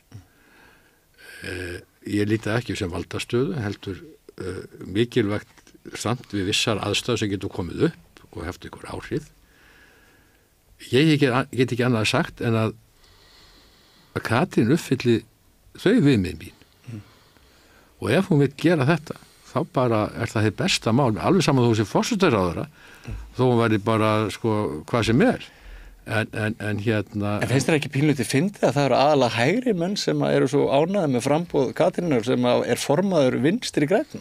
Já, ég er ekki sem að sé sérstaklega ánægði með það. Við erum bara raunsæ. Við bara segjum að í þessu embætti... Þú stóð sér svo vel í að halda pottlókinu á... Já, hún er pottlókskona. En það er bara, ég horfi bara og við margir horfum bara á það hver hefur reynslu og þekkingu í þetta jobb, sko. Ég held að hún geti alveg valdið þessu hlutverki vel og það er líka við fleiri frambjóðendur. Einu ágjörn sem ég hef, hún er alltaf mikið sósíalisti fyrir minn smekk og hefur kannski ágjör og hún yrði kannski örlítið of afskiptasöm. En hún er bara það fær að mörgu leiti að ég hef svona passið sig á því. Ég held að rányrkjukapitalistarnir, þeir þurfi aðeins að horfa til sósíalismans og sósíalistarnir þurfi aðeins að horfa til gæðana sem að fylgja kapitalismunum og ég held að þurfi aðeins að... Við kapitalistarnir vitum það að við búum í samfélagi. Samfélagi eru einstaklingarnir sem mynda það. Þannig að við þurfum allt á hvort öðru að halda, sko. Það er Brynjar Níelsson sem fær að eiga loka orðin, loka orð í þessum þætti, kæru áhorfendur. Auður, Brynjar, Jóhann, takk hérlega fyrir samveruna. Þingið heldur áfram aftur eftir næsta mánudag og þá verður væntanlega haldið áfram að krifja stöðuna eins og við best getum. Takk fyrir að horfa. 60% Eflingarfólks á erfitt með að ná endum saman. Hvernig er hægt að réttlæta það? Efling stéttarfélag. Barátta fyrir betra lífi. Ertu á leið heim úr vinnu? Stilltu á FM 89,1. Við ætlum næst að beina spjótum okkar að grunnskólunum á Íslandi. Líðan nemenda, skorti á samkennd samkvæmt mælingum, aukinni stéttaskiptingu og bili sem er að aukast milli heimilanna og grunnskóla. Það er margt mjög gott að gerast innan grunnskólana en við ætlum næstu mínútur að svona meira fjallum þær áskoranir sem við blasa og hvað er hægt að gera til þess að bæta ástandið. Ómar Örn Magnússon, skólastjóri í Hagaskóla. Takk fyrir að koma til okkar. Takk fyrir að bjóða mér. Þetta sem ég nefndi þarna í inngangnum eins og til dæmis að samkennd nemenda í íslenskum grunnskólum, hún minni en í nágrannalöndunum, ekki satt? Jú, þetta var svona ein af þeim niðurstöðum sem að, mér finnst að hafi komið okkur svo lítið óvart úr PISA-niðurstöðunum sem við fengum fyrir áramót. Nú þekki ég ekki mælingar á samkennd í PISA aftur í tíman eða hvers þróunin hefur verið en þetta hefur verið fjallað og ég veit ekki, ég velti fyrir mér ég held reyndar að bara eins og allar niðurstöður í PISA sem við erum ekki sátt við, að þá eigum við að skoða og sjá hvað hægt að gera til þess að bæta þær niðurstöður og það á alveg klárlega við samkenndina. Ertu með einhver talnalegan samanburð Íslands við Norðurlöndum? Nei, ég því mér ekki með hann. Nei, þú ert ekki með gögnin með þér? Nei, ekki hjá mér. En marktækt eru við eru krakkarnir okkar búið við minni samkennd en íbúar á hinn Norðurlöndum? Og við getum sett þetta í samband við mælingar á líðan ungs fólks til dæmis, þar sem að við höfum mælingar, innanlandsmælingar, bæði sem að rannsóknir og greining framkvæma og svo líka skólapúlsinn sem að sýnir svona versnandi líðan ungs fólks og hefur verið bent á það sérstaklega stúlkna, unglingsstúlkna. Þannig að ég held að sé að þetta setja þetta í samhengi við þær mælingar til dæmis.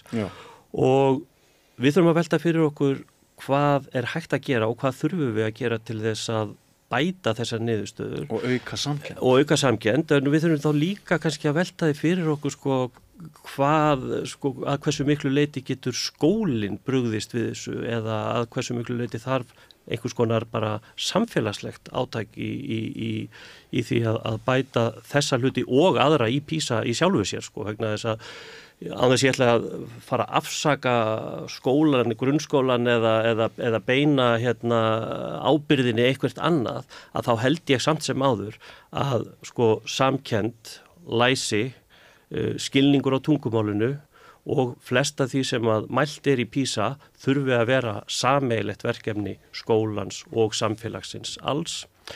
Ég svolítið upptekin af því að skólinn sé ef til vill meiri spegill á samfélagið heldur en þetta virka jöfnunartæki sem við viljum trúa að hann sé og hann getur verið að einhverju leyti. Og var kannski áður? Var já, mögulega eða ég velti líka fyrir mig hvort að við trúiði að hann hafi verið áður, hann hafi verið meira jöfnunartæki áður, einfaldlega vegna þess að samfélagið var jafnar áður. Ójöfnuður hefur aukist í samfélaginu og það endurspeglast bara í skólanum. Hugmynd. Og sama held ég að við getum skoðað með samkenndina. Þetta ég efast að það sé bara minni samkennd hjá 15 ára unglingum á Íslandi sem taka þátt í PISA-rannsókninni. Ég ímynda mér að þetta sé útbreyttara vandamál í samfélaginu og að þannig sé skólinn spegill á samfélagið. Já, að ef 15 ára börn mælast með minni samkennd í dag en fyrir 10 árum þá hafi heimilin breyst. Já, samfélagið hefur breyst. Samfélagið breyst. Og það kannski erfitt að festa fingur nákvæmlega á það hvað veldur. Það bara með félagsvísindin, þau eru svo skemmtilega flókin. En Sérðu birtingarmynd þessara breytinga á hátterni nemenda í skólanum? Já, ég náttúrulega bara í einum skóla og kannski erfitt að alhæfa út frá einum skóla, vissu stórum skóla, unglingaskóla í Reykjavík. En við höfum talað að við tökum eftir því að í okkar skóla sé minna rými til þess að vera alls konar. Það minni tillitssemi fyrir fjölbreytileika mannflórunar í skólunum. Við tökum eftir þessu. Á tímum orðræðu að við séum öll að umfaðma fjölbreytileika. Já, en líka á tíma þar sem að haturs orðræða fyrirferða meiri og ég meina við höfum séð alls kyns dæmi transfóbíu, homofóbíu og svo framvegis og fyrstu fréttir geltið eru svona 2-3 ára gamlar. Er þetta síðustu 2-3 ár finnst þér? sem að verður Sko, nú hef ég reyndar kemur aftur inn í skóla bara fyrir ári síðan eftir að verið svolítið ótengdur í 3-4 ár en samkennarar og Já, ég held að sko við í okkar skóla við tölum að við höfum verið á mjög góðum stað fyrir svona 10 árum síðan. 10 árum, já. Auðvitað getur þetta verið mismunandi eftir skólum og það eru upp- og niðursveiflur og verkefni fá mismikla athygli sem unnið að og vegna þess að það sem gert í skólunum hefur sannarlega áhrif. Við getum brugðist við þessu og við þurfum að gera það. Já, en sko þú nefnir samkynhneigða sem liggi við höggi meir nú í grunnskólum en verið hefur. Þið eru kannski ekki með hæsta hlutfall nemenda sem tala íslensku ekki sem fyrsta tungumál, sannarlega ekki. En sumir skólar náttúrulega eru með hlutfallið allt upp í 50%. Veistu hvort þessar breytingar eru að einhverju leyti að bitna á innflytjendum, börnum innflytjenda? Staða þeirra og það er kannski rétt að það komi fram að því að eins og þú segir að þá er í Hagaskóla tiltölulega lágt hlutfall nemenda sem hafa íslensku ekki sem móðurmál miðað við víðast hvar. En þannig að það er rétt að komi kannski fram að ég er líka doktorsnemi og er að rannsaka jafnræði í skólastarfi. Þannig að því ég hef oft heyrt þegar ég tala þessi mál og þá með bent á býtu þú ert nú bara í Hagaskóla en mér finnst ég samt alveg meg að tala þau. Jafnvel þó svo að staðan hjá okkur sé þessi. Nemendur sem hafa íslensku ekki sem móðurmál standa vissulega mjög höllum fæti og hafa eins og ég sýni frá í mínum rannsóknum miklu verra aðgengi að kerfinu vegna þess að tungumálið og bara menningin veitir aðgang að kerfinu sem að þarna verður ákveðið svona rof á. Já, er það ekki rétt hjá mér að þú hefur sérstaklega ringt í COVID-tímabili í þessum efnum? Jú, ég er að vinna úr gögnum sem var safnað í COVID-tímabilinu og COVID-tímabilið er alveg frábær svona rannsóknarstofa í áhrifum til dæmis nærumhverfis og heimilis á nám barnanna vegna þess að þá var námið flutt heim og börn þurftu að reiða sig í meira mæli á stuðning foreldra eða nærumhverfisins og við sjáum alveg augljósan mun í aðstöðu barna sem hafa ekki íslensku sem móðurmál eða foreldrar sem hafa íslensku ekki sem móðurmál og hinna sem að hafa það og svo sjáum við allskyns öðruvísi aðstöðuminn sem að byrtist á COVID-tímanum vegna þess að það voru ákveðna starfsstéttir sem að unnu út af heimilinu á COVID í þjónustustörfum og reyndar líka heilbrigðisstarfsfólk og kennarar á meðan að aðrar vörðu stórum tíma á heimilinu með börnum sínum og auðvitað hefur það áhrif líka gerur ráð fyrir. Skoðaðirðu efnahag í þessum efnum? Já, sko mælingin sem að ég nota við erum með viðtal við foreldra og ég nota starf foreldra sem viðmið stöðu. Það svolítið flókið á Íslandi, sko við erum með svo stóra millistétt og millistéttin svo víð líka. Það eru sko sérhæfðir þjónustustarfsmenn og alveg upp í sérhæfða fræðimenn þar inni.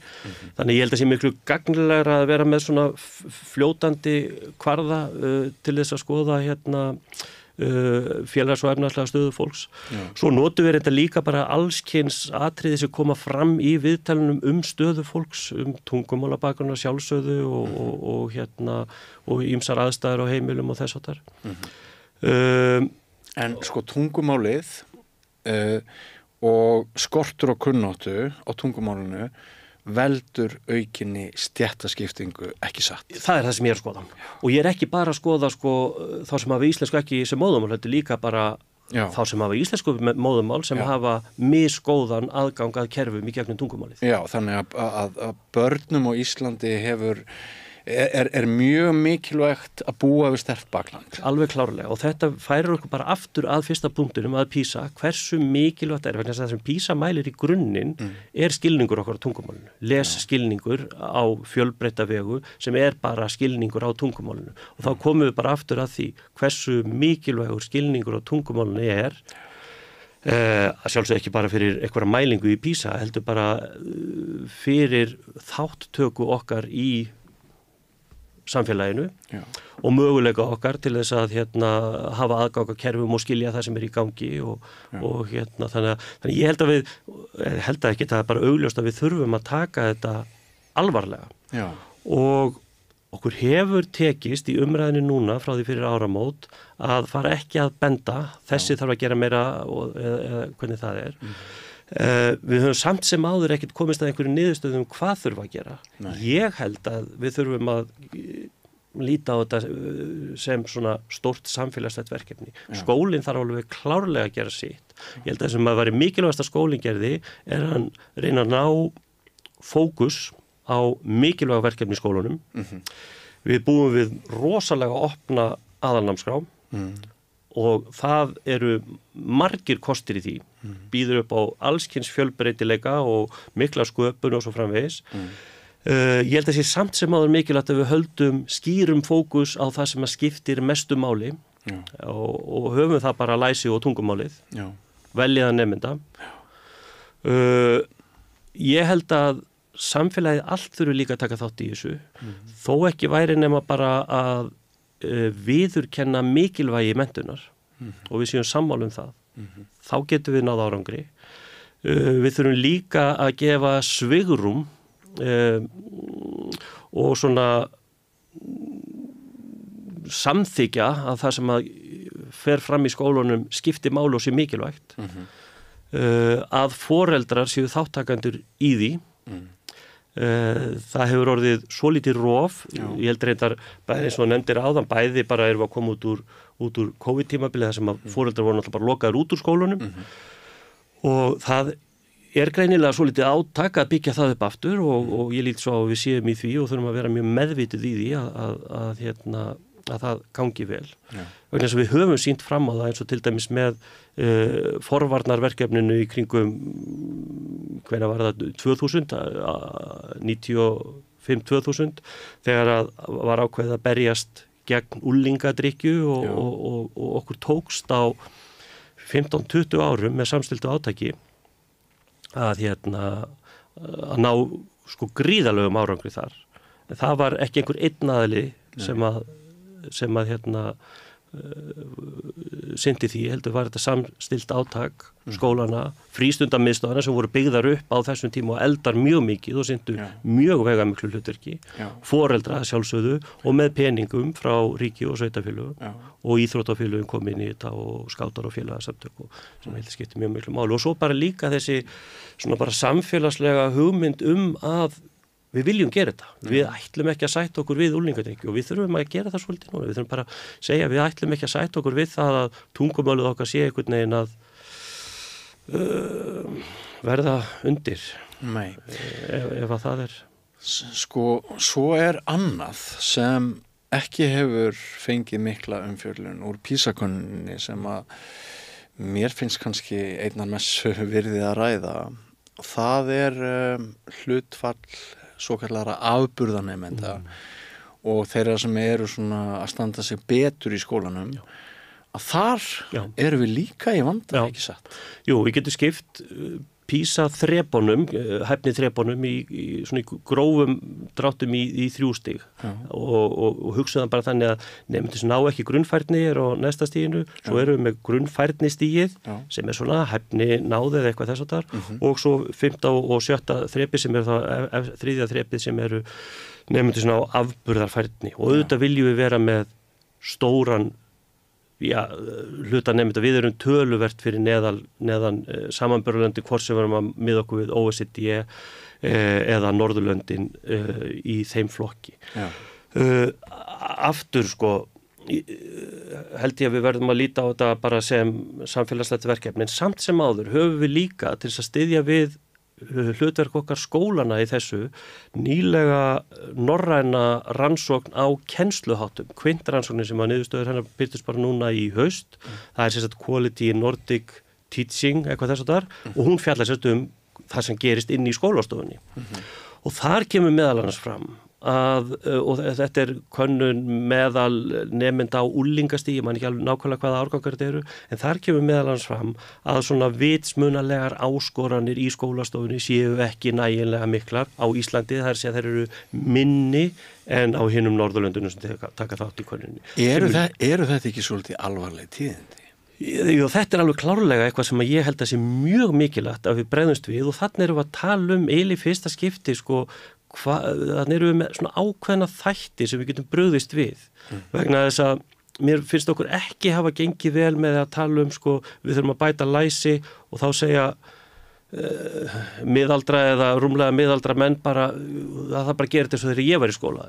Það held ég að sé alls ekki lausnin vegna þess að við erum bara í allt öðru umhverfi og við höfum engar mælingar það hversu gott læsi var þegar að rúmlega miðaldra menn voru úlingar. Þú veist, jafnvel þó svo að stór hluti og allir hafi lært að lesa sem að úlingar gera líka núna en læsi snýst skilning á því sem við erum að lesa. Já, er ekki læsi líka oft meira á myndir, þau hafa meira myndlæsi kannski heldur en orð oft á tíðum vegna tæknibreytinga og það kannski ekki alveg verið að elda það sem skildi. Já, og benda á læsi á stutt skilaboð sem þetta svolítið mikilvægt.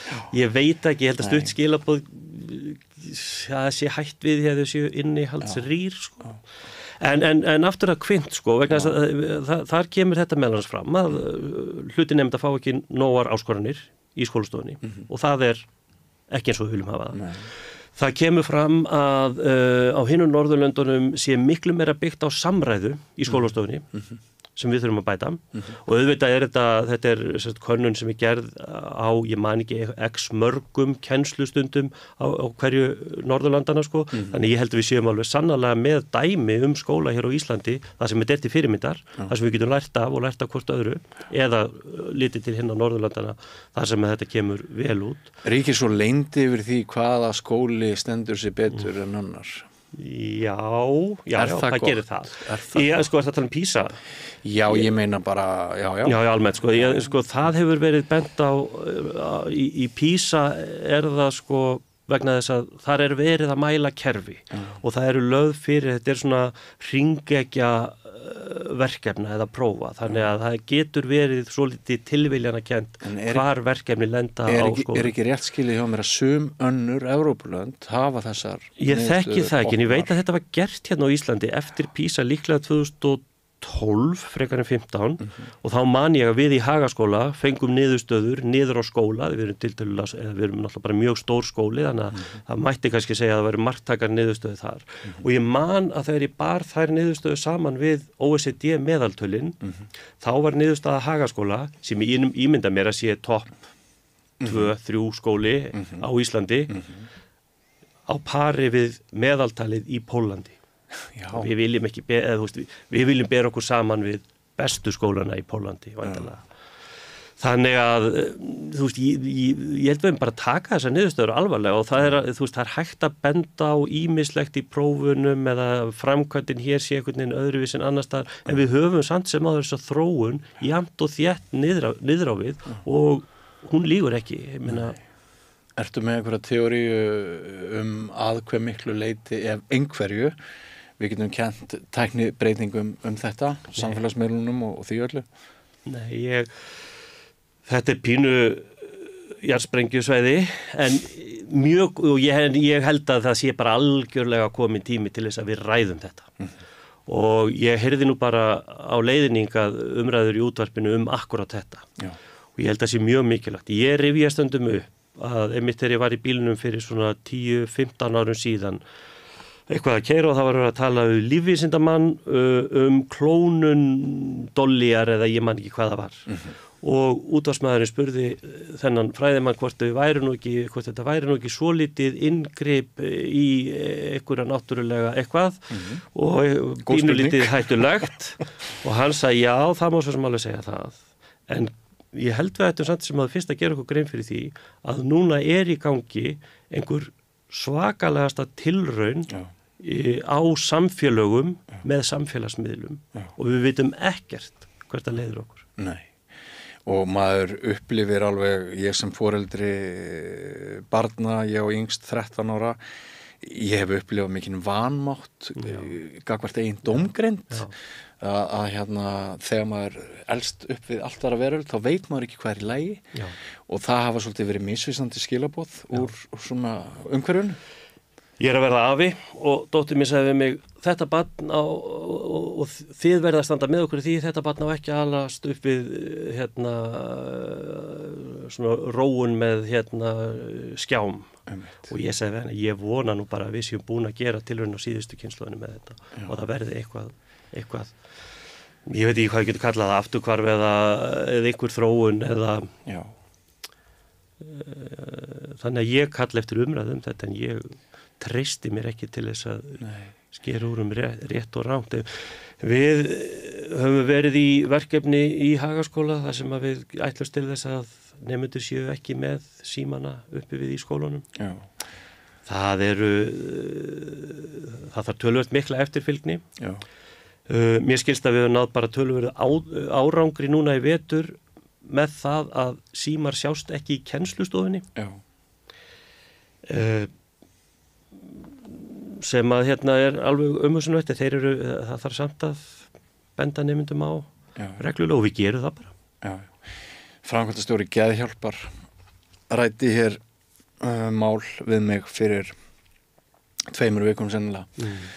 Hann vitnaði til þess að þeir sem ráða ríkjum í Silicon Valley forritarar og aðrir sem eru þar að búa til þennan búnað það regla að börnin þeirra fá ekki aðgang að snjallsímum fyrir en þau eru orðnir unglingar held ég og það ástæða fyrir því. Þetta er vara. Þetta er vara það sem að bara hlutir eru til sölu. Já og þú býr til þörf sem þú þarft alltaf að vera að fixa og fylla upp í og ég meina ég er ekkert skárri sjálfur, ég er allan sólarhringinn háður upplýsingum úr þessu og við erum mörg síþreytt sem erum eldri og hvað má þá áætla líðan yngri barnanna. Athygli, einbeitingu og svo framvegis. Þetta gæti allt haft einhver áhrif. Já, og það hefur verið bent á þetta í meðal annars í tengslu bara við PISA-niðurstöðurnar eða það er líka, ég held að þessi líka vert að veltaði fyrir sér að hversu miklu leyti ungt fólk lifir í íslensku málumhverfi á hverjum degi.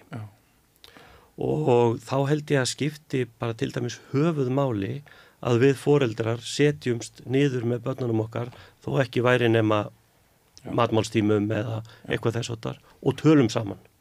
Það skiptir máli.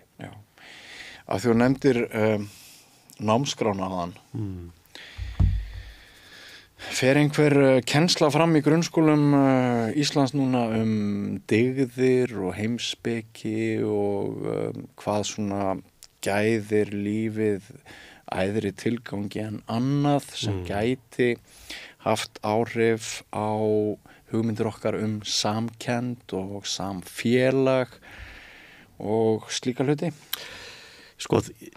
Aftur, við erum með svo opna námskrá að ég gerir ráð fyrir því, það er svigrúm innan hennar alveg klárlega til þess að leggja áherslu á þessa þætti og rauninni erum við náttúrulega með þetta frábæra íslenska orð menntun sem við erum öfunduð af víða annar staðar, það sem eru einhver tækni orð, education eða eitthvað þess að það menntun sem að snýst að gera okkur að meiri manni eða gera okkur að manni eða meiri manni sem að felur væntanlega í sér dygðakennslu og hugmyndir gildin í lífinu og ég ímynda mér að þetta sé svolítið misjafnt eftir skólum. Ég í mínu meistaranámi skoðaði ég dygðakennslu í skólum í Bretlandi og dygðir meðal stjórnendar enda líka þar. Þannig að þetta er svona sérstakt áhugamál hjá mér og skemmtilegt að bara fyrir 2 tímum var ég að hitta Gunnar Hersvein, heimspeki mógul og við vorum einmitt að tala gildin í skólastarfinu og það sem hann var að gefa okkur í Hagaskóla gildalista með einu gildi fyrir hvern bókstaf frá A til Z eða þóttnæju. manni dettur í huga að inntakið, það þurfa aðeins að hjálpa tilstundu við inntakið og samhengið. Já, alveg klárlega og við vorum til dæmis bara að tala góðmennsku eða mildi eða hvernig kennum við mildi og Sumir segja að þegar við hættum trúarbragðakennslu þá hafi myndast gatt. Já. Hvað segir það? Menn ræða menningarlega kristni? Sumir hverjir á Íslandi núna? Já, sko ég þekki bara ekki nógu, sko þó ég hafi verið lengi í feltinu, sko, þá þekki ég ekki til trúarbragðafræðis, kristinfræðslunar gömlu næginlega vel. Nei. Hún svona var að ég hef reyndar verið í skólanum á tímum sko 3 námskráa og það var svo sem ekki fyrir en á núgildandi þar sem að þetta fór algjörlega út en margt samt sem áður í núgildandi námskrá sem að þetta geta byggt undir þessar hugmyndir dygðir og gildi okkar. Stundum spyr ég grunnskólabörnin mín hvort það sé fjallað stór viðburði í samfélaginu. Já. Þau segja yfirleitt að svo sé ekki. Erum við öll einhvern veginn búin að festa okkur inn í einhverjum ferlum og kerfum og búin að taka svolítið svona þetta lífræna sem þyrfti að vera frá móti til kvölds í öll starfi? Það getur verið. Ég held samt sem áður, sko mín upplifun að unga fólkið, það sé nemendurnir, færa málefni líðandi stundar inn í skólanum og þau allavega svona mín reynsla svo að þau kalla eftir og komi með þessi málin. Þannig kom til dæmis umræða Ísrael-Palestínu inn í Hagaskóla sem að leiti til þess að nemendur tóku af skarið og fóru í samstöðu göngu með samnemandum sínum eða bara börnum allstaðar í heiminum og eða hvað sem sko. Frumkvæði nemenda leiti til mótmálastöðu niður á Austurvelli eða hvað? Já. Og var til þess að ég fekk nokkra skammir. Var það ekki? Já, símtöl sem að ég trufla mig ekkert of mikið sko en þetta var algjörlega frumkvæði nemenda og geta þeim og ég segi bara eins og ég sagði þá, mér finnst bara frábært að nemendur láti sér málefni líðandi stundu varða, taki afstöðu, þau hafa bara fullan rétt til þess að hafa sínar skoðanir, jafnvel þó svo okkur finnst það að vera rangar að þá það bara allt í lagi. Ég held að sé bara eitt sem við eigum aðeins eftir að dekka. Það sem sagt þetta sem ég nefndi þarna í inngangnum við getum kannski klára þetta spjall á þessu rofi sem við aðeins komið á milli heimila og skólans. Hvernig sæirðu fyrir þér hinn fullkomna heim? Sko það augljóst í mínum huga að menntun samstarfsverkefni. Það ekki eitthvað sem skólinn gerir einn. Og nánasti samstarfsaðilinn okkar í þessu verkefni eru foreldrar, sjálfsög nemendur og foreldrar, en það mætti líka alveg kalla fleiri aðila að. Það svona heyri svolítið, það okkar verkefni sem í skólunum starfa að opna skólan fyrir þáttöku foreldra eða aðkomu foreldra. Ég sé þetta fyrir mér sem meira en bara upplýsingagjöf. Upplýsingagjöfin mikilvæg og þar hefur orðið rof líka. Ég verði endur að hrósa ykkur í Hagaskóla fyrir dæmis aðkomu foreldra árshátíð. Já. Það akkurat svoleiðis sem við þurfum að gera. Að kalla foreldrana inn í skólan. Foreldrar, af því að áhorfendur vita ekkert hvað ég að tala núna, foreldrar þjóna börnum til borðs á árshátíð.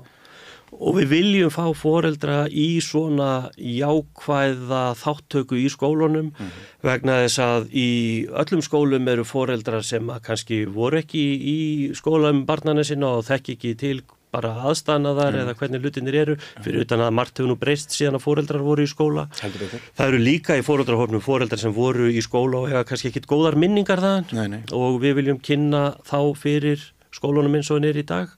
Ég myndi vilja og sérstaklega eins og í Hagaskóla sem í endurbyggingu að það ætti að horfa á þennan skóla sem einhvers konar miðju í hverfinu, einhvers konar samfélagsmiðstöð, það þetta að vera bókasafn sem opið bara almenningi og þetta vera svona fjölbreyttari rými sem að myndu geta hýst fjölbreyttari starfsemi, tónlistaskóla eða eitthvað þess að þetta væri lifandi staður og það eitt dregur svona fjölbreyttari hóp fólks af skólunum. En svo það okkar að upplýsa foreldra, útskýra fyrir þeim hvað við erum að gera og hvers vegna. Og ég finn fyrir því núna, það munur núna heldur en þegar ég var stjórnandi síðast fyrir 5 eða 10 árum síðan. Og hluta til náttúrulega, eða þú veist, það auðvelt að álykta að COVID hafi eitthvað rofnað og við þurfum þá að bara byggja það upp aftur. Það geta verið eitthvað aðrar ástæði fyrir þessu líka sem ég þekki ekki svo sem. Ómar Örn Magnússon, skólastjóri Hagaskóla, kæra þakki fyrir komuna og gangi ykkur vel. Takk fyrir mig og takk fyrir að bjóða mér. Nú, við ætlum þá að víkja að Jóni Gnarr sem næstur á dagskrá hér sem forseta frambjóðandi. Hann ræðir við Gunnar Smára. Með því að ganga í leigjendasamtökin styður þú baráttu leigjenda. Leigjendasamtökin eru fyrir öll þau sem vilja vinna að réttlæti og öryggi á húsnæðismarkaði. Leigjendasamtökin.is. Allir þættir samstæðvarinnar eru fáanlegir á öllum helstu hlaðvarpsveitum. Það eru forsetakosningar og eins og þið hefur tekið eftir sem að eru tekið hlustendur hér að þá höfum við fengið hingað frambjóðendur sem að hafa safnað meðmælum eða við teljum svona líklegt að muni ná því og við höfum tekið töluvert af viðtalum. Við höfum tekið viðtalið við Sigríði Hrund Pétursdóttur og Arnar Þór Jónsson og Ástór Magnússon og Höllu Tómasdóttur, Baldur Þórhallsson og Helgu Þórisdóttur og nú komin hingað Jón Gnarr. Velkomin. Já, takk fyrir. Og takk fyrir að bjóða það fram. Það er línan sem við höfum á rauðaborðið, af því að fólk að tuða yfir öllum frambúðunum. Já. Að við segjum alltaf takk fyrir að bjóða það fram. Já, það er líka eðlilegt. Þetta er bara sjálfsagður lýðræðislegur réttur og líka bara áhugavert og ákveðin svona, myndi ég segja, mér finnst bara svona vorfagnaður, sko. Já. Þessar kosningar. En af hverju ert þú að bjóða fram? Vegna þess að það var nú fyrst skorað á mig 2016 þá var verið að þá kemur þetta fyrst upp í mínu lífi að ég gæti orðið forseti Íslands og ég var þá tiltölulega nýhættur sem borgarstjóri og mér fannst það bara það var gerð þarna, þetta hafði mikið áhrif á mig það var gerð könnun þar sem kom fram að mjög mörg vildu sjá mig í embætti forseta en mér fannst það bara ekki vera rétti tíminn en svona hef haft þetta á bakvið eyrað og síðan núna þegar að Guðni forseti tilkynnir í áramótaávarpinu sínu, hann ætli ekki að gefa kost á sér þá byrjar þetta aftur að hringla og ég fer að hugsa þetta fólk fer að tala um þetta á samfélagsmiðlum, ég fæ svona sendingar á Messenger og En má ég spyrja því að fólk hefur sambandið þig. Já. Af hverju vill fólk að Jón Gnarr veri forseti? Hver er rökin sem að fólk segir þegar það hefur sambandið þig? Af hverju vill... Já, það sem sagt því finnst svona skortur á einhverju sem að ég stend fyrir, einhverju ýmist húmor eða einhverju svona mannúð eða mannréttinda áherslum og friðaráherslum líka og einhvern veginn líka bara að ég hef líka heyrt það að ég sé þannig sérkennilega samsettur maður að ég hafi kannski meira tækifæri en mörg önnur til að sameina ólíka hópa í samfélaginu. Að þið geti einhvern veginn sameinast mig og ég held að sé alveg mikið til í því.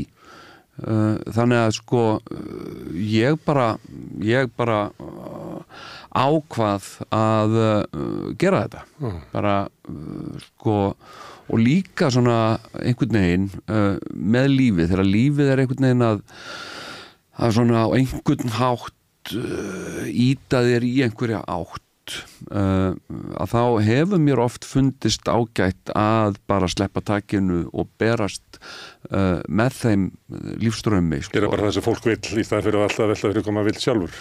Já, eða bara velja bara rétt dagsins í staðan fyrir að velja að vala kart. Já, eða bara skilur, láta sér fljóta með straumnum frekar en að synda á mótónum eða eitthvað annað sko. Eða veri ekki í straumnum. Mér finnst það bara ágætt sko. Og mér finnst það spennandi líka að því ég veit ekkert hvað kemur út úr þessu, ég hef ekki hugmyndu það. Út úr kosningabaráttunni. Já. En svo líka starfið svolítið spennandi vegna þess að það svona hálfmótað að sá sem í því mótar það.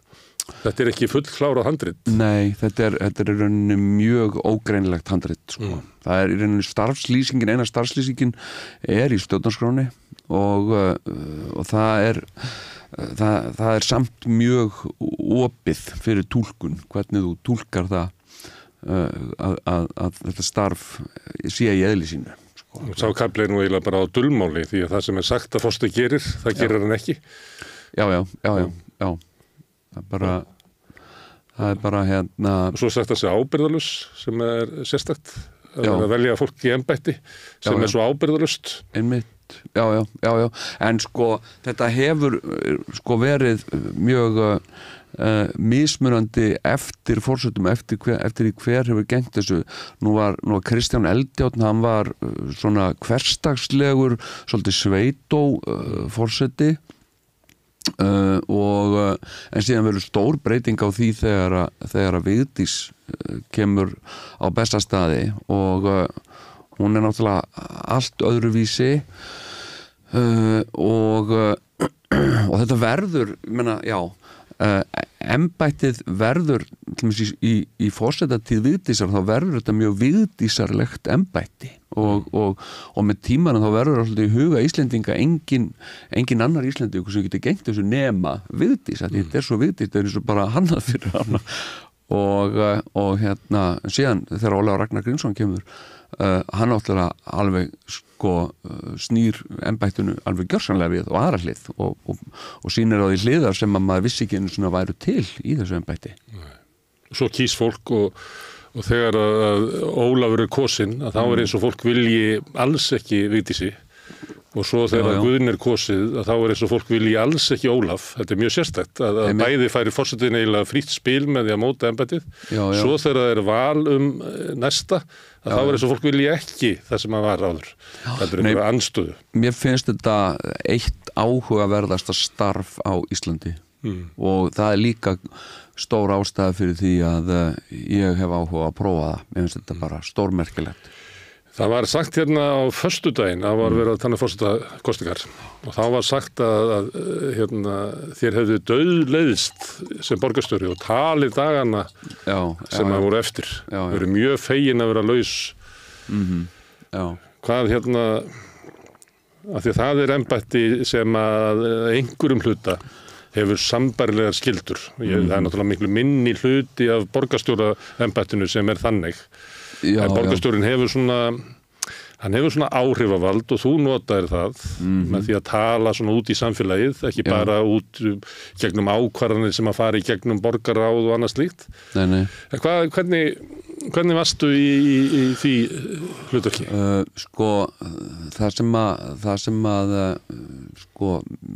var mér erfiðast í borgarstjóra starfinu var svona þetta framkvæmdastjóra hlutin af þessu, rekstrar hlutin þar að segja og það var mjög krefjandi og mjög krefjandi fyrir mig vegna þess að ég er ekki rekstrarmaður, ég er listamaður og ég er líka lesblindur þannig að það var margt í þessu sem var mér mjög þungt í vöfum og síðan var þetta sem að ég átti kannski persónlega erfiðast með, það var að vera að þurfa að taka stórar ákvarðanir sem höfðu bein áhrif á lífsgæði fólks. Það fannst mér rosalega stór og mikil ábyrgð sem að ég tók mjög alvarlega og lagðist þungt á mig sko.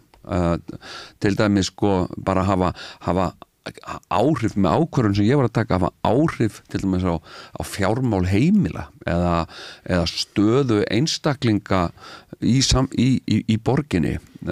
Og þið tóku nokkrar leiðilegar ákvarðanir, þetta stutt eftir hrun, 2010 sem að þú kemur, þið hækkuðu orkuverði í bænum og það var ýmislegt sem að það var borgin stóð illa, það var ekki verið að fjölga íbúðum hjá félagsbústöðum. Nei. Þetta var leiðinda tími.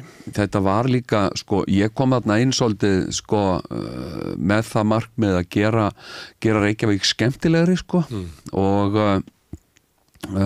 síðan bara einmitt tókum við mjög erfiðu búi á erfiðum tíma og þar vandi orkuveitunar þyngst og svolítið svona stór hluti af tíma hvers dags fór í umræður þann vanda og hvernig var hægt að endurreisa orkuveituna og þetta var bara mikil og erfið vinna og síðan sko sem maður náttúrulega tók sinn toll en það sem að mér fannst líka einna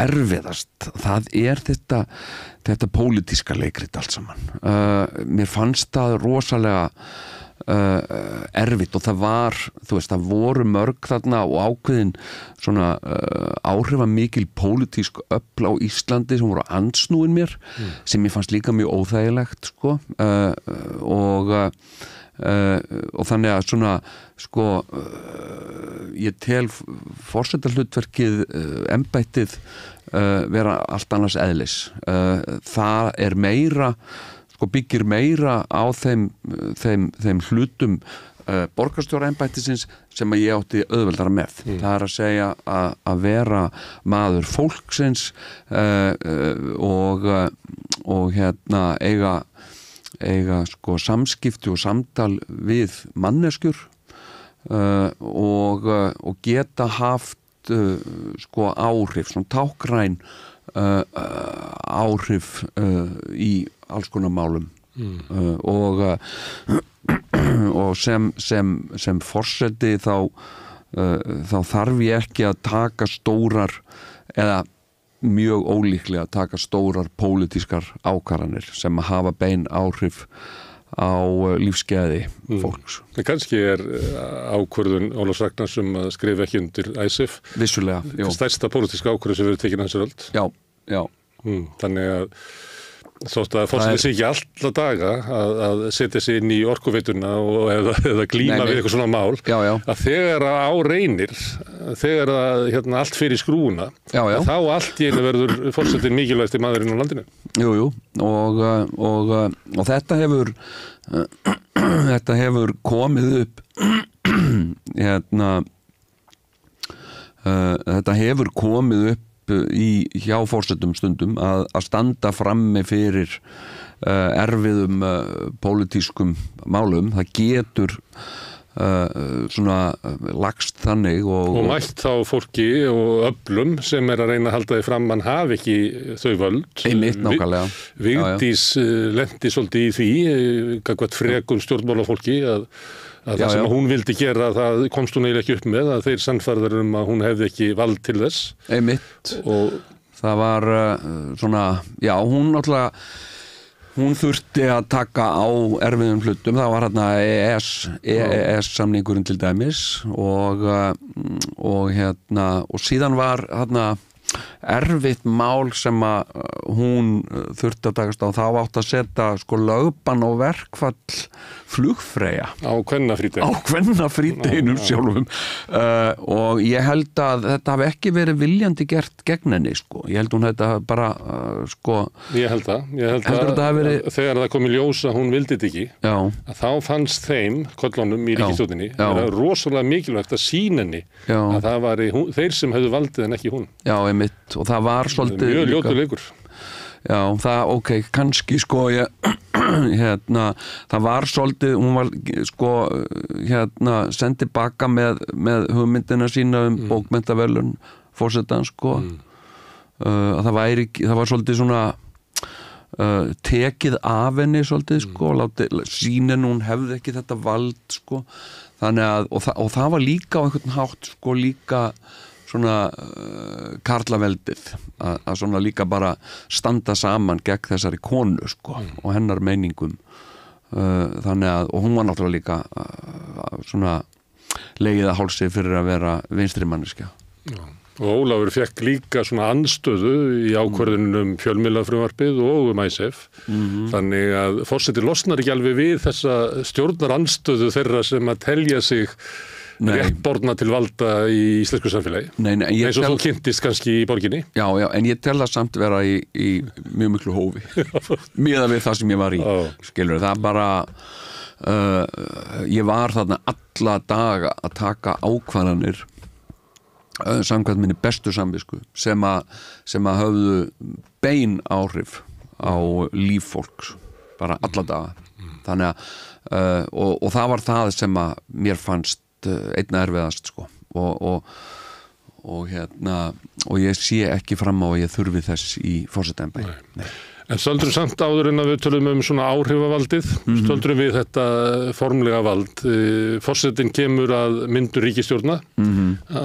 Eitt af skildum hans að tryggja það að hér sé starfhæfi ríkisstjórn. Hann kemur að einhver leyti að stjórnarmyndunarviðræðum og svo það þetta með, hvað var þetta, öryggisventilinn.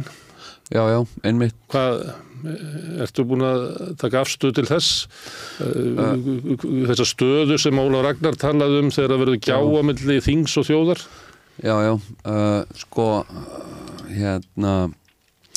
ég held reyndar sko þessu umræða sé svolítið blásin upp mjög mikið og ég held að það sé nú kannski svona tilhneiging til þess að ofmeta þetta öryggisventils hlutverk og held að sé nú ekki að öllu jöfnu svona mikið og mér finnst sko að forsetinn eigi sem mest bara að hlíta ákvörðunum og virða ákvarðanir Alþingis nema í sko undantekningatilfellum algjörum undantekningatilfellum og annars Alþingi hið lýðræðislega kjörna stjórnvald til þess að sko taka svona stórar ákvarðanir og forseti sko á hliðarvængnum og á ekki að íhlutast nema í allra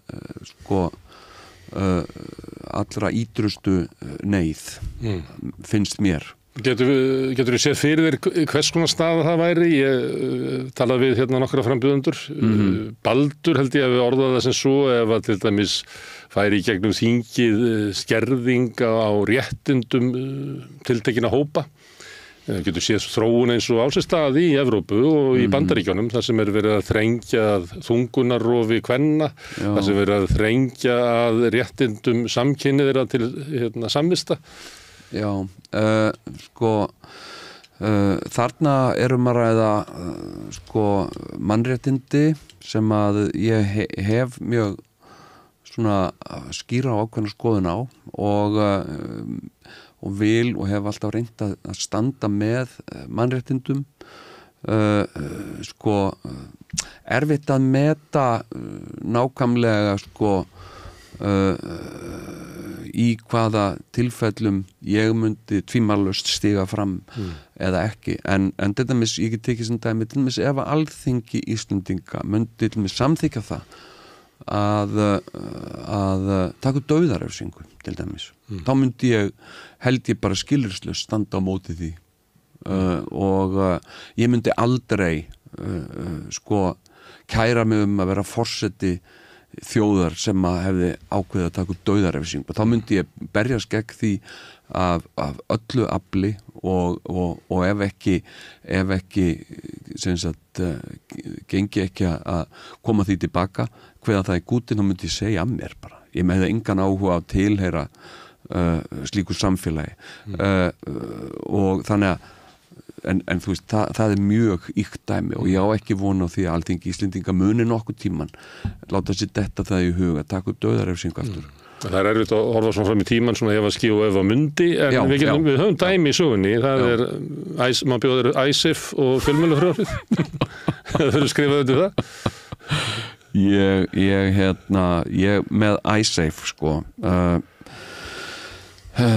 ég held að miða við sko stöðuna á þeim tíma og þann fjölda undirskrifta sem forseti fékk afhendar og þá hreyfingu í samfélaginu sem að barðist gegn þessum samningum að þá held ég að sko ég myndi mjög líklega synja undirskrift þeirra ef að ég var í þeim sporum sem hann var í ég held að en ég get ekki fullyrt það og það sko auðveldar að tala en í að fara og hérna sko já Mér finnst það áhugavert að þú bendir á þetta að það var náttúrulega hreyfing sem stóð fyrir þessu og sumuleyti þá brást Ólafur Ragnar við henni oft talað eins og hann hafi tekið upp hjá sjálfum sér en það var náttúrulega almenningur sem reis upp gegn ISIF-samningunum og Ólafur Ragnar fór og sveif með almenningi að sagan hefur svolítið breyst svona eins og hann hafi verið sko algjör gerandi í þessu en hann var náttúrulega lykilmaður það er ekki það Jú, menn hann svona þú veist, hann þarna ákveðin vendill og eins og hann kallaði sig sjálfur hérna öryggisvendillinn svona áhrifavald forsetans svona vikt orða hans tækifæri til þess að ávarpa þjóðina myndirðu vilja gera meira því heldur en forsetar hingað til?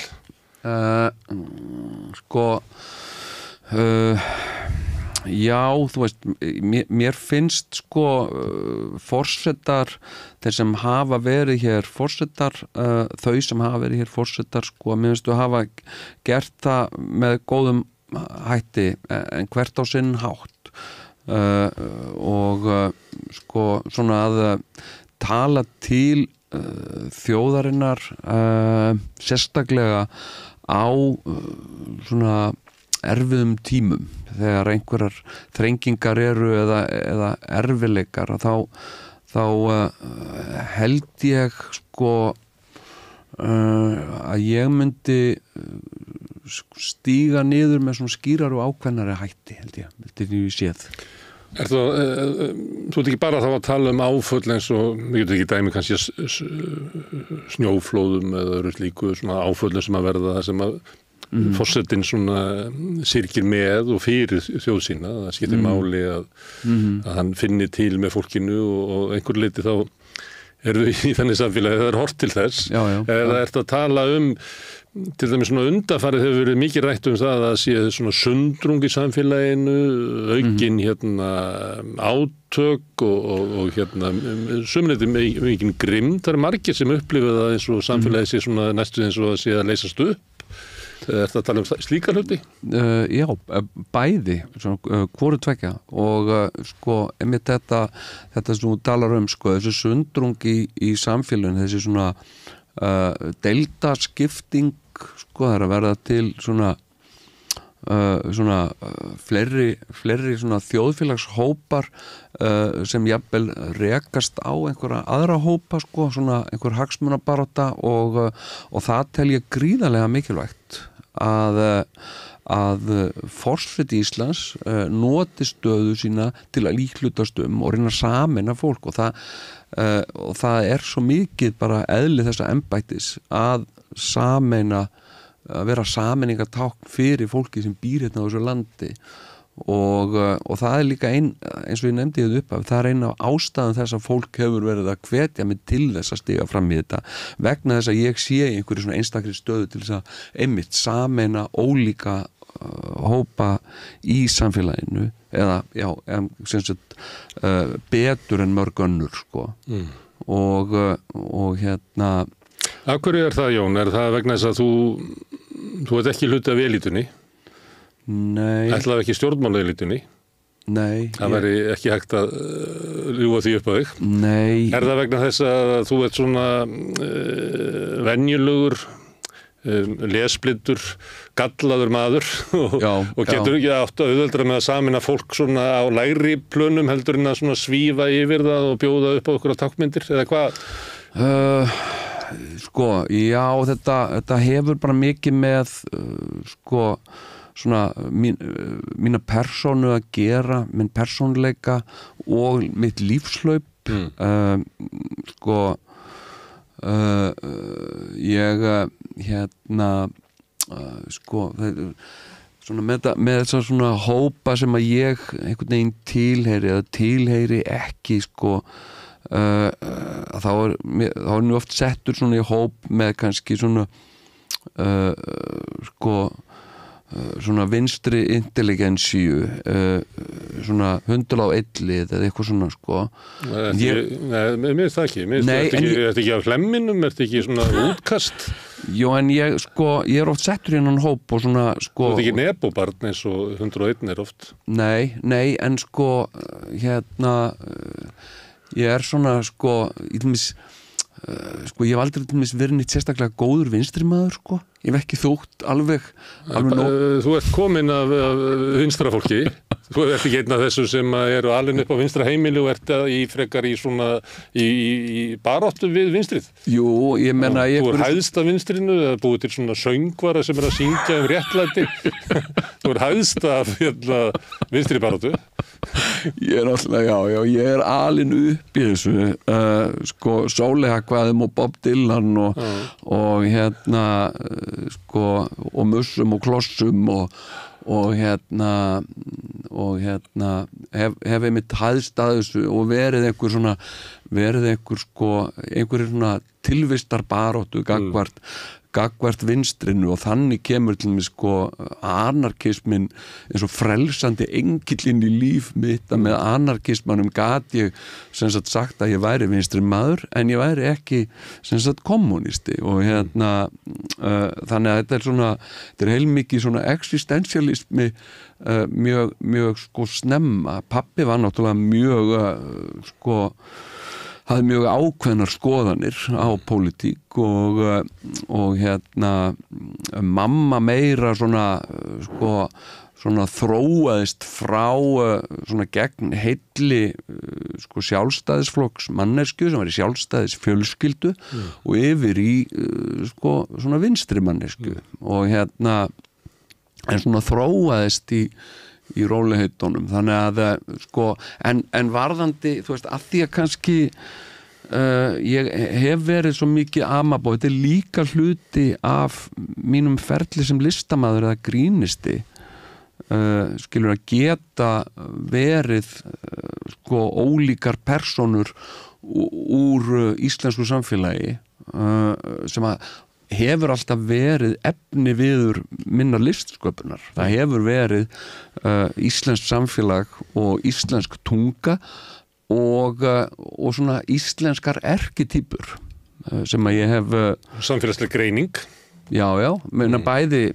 sem ég hef leikið á til að segja eins og í fóstbræðum eða hermt eftir í útvarpi þar hef ég búið til týpur sem eru þekktar en það er ekki úr lausu lofti gripnar, það eru byggðar á einhverju raunverulegu sem að ég hef upplifað og raunverulegum orðum og þess vegna lifaður líklega Já, það er fólk sér ennþá að horfa á fóstbræður og fleira Já sem er orðið ansi gamalt, þetta er ekki orðið 25-30 ára eða hvað er orðið gamalt? Það er orðið 30 ára gamalt en það er svo merkilegt þegar við vorum að gera þetta þegar við vorum að gera fóstbræður að þá vorum við svo ákveðnir í því að við værum að búa til íslenska grínklassik okkur langaði svo mikið til þess að búa til grín sem væri svo íslenskt að það yrði klassíst, það myndi bara lifa endalaust og fólk hlóa þessu að þið jólasveinar grín klassík og eitthvað svona en svo, það var það alveg rétt þetta það er alveg magnað hvað fóstbræður lifir og svo svona verk eins og hérna þetta eins og Nætuvaktinn og sko Ólafur Ragnar og Georg sko, sem eru líka ákveðnar erkitýpur og en þetta eru stóran sessi og þetta fólk getur vitnað í einstakar hérna setningar og einstakar týpur vindriði og fleiri, það hérna þetta eru bara þetta eru raunverulegar þetta eru lykilpersónur í íslenskri þjóðarsál en ég menna þú veist það er að segja einhverja setningar eins og hver á að gera það og ég að gera það hérna, og þá veistu hver tilvísunin er sko. og annað líka með allt þetta mínar persónur sko, sem náttúrulega bara efniviðurinn sem þær eru gerðar úr svo mikið íslenskt mál og sko mitt grín hefur líka að svo miklu leyti sko verið leikur að íslensku orðaleika grín einn minn þekktasti brandari orðaleika grín sem Drekinn þú Drekinn hérna sko og síðan í Skaupinu annar brandari sem að var mjög vinsæll og þekktur en það Þorsteinn Guðmundsson sem líka æskufélagi minn úr fósbararum það Ólífur, hvernig Ólífur Ragnar Grímsson þú veist þetta náttúrulega bara þetta stórkostlegt orðaleika grín sko. Þetta svo lélegi brandarar þeir eru eiginlega snild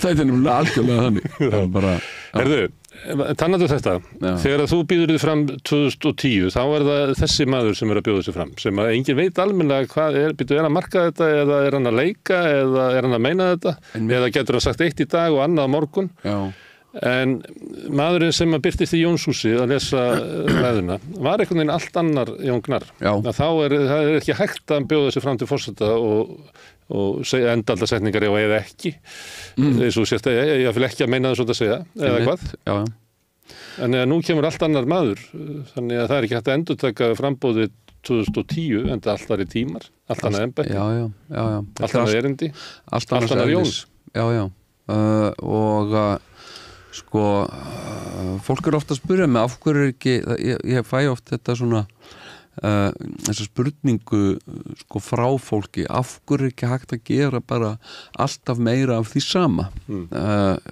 sko hvenær á að gera meira fósbræður hvenær kemur ný vakt eða skilur hvenær á að segja þennan sama brandara aftur sko og hérna og mér finnst bara alltaf að þurfa eitthvað nýtt og mér finnst svo mikið vægi í því til dæmis og ég hef notað þetta eitthvað svona ákveðin hugmyndafræði sem að ég fylgdi til dæmis í starfi mínu sem borgarstjóri mér finnst svo mikið vægi og hérna verðmæti í því að koma á óvart að vera ekki fyrirsjáanlegur það að segja að gera einhvað sem að ekki var búist við vegna þess að það kemur yfirleitt fólki og þá ég að meina skemmtilega á óvart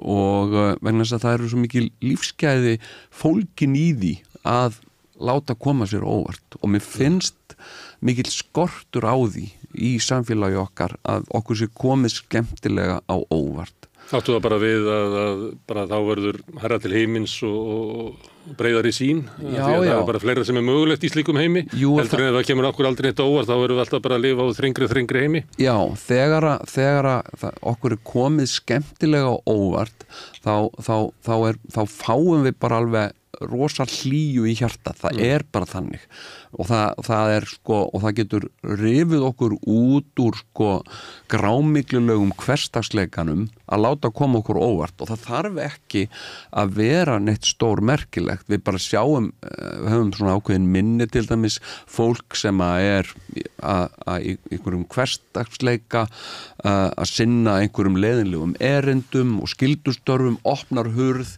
kveikir ljós og þar allir vinnir og fjölskylda mætt og hrópa surprise og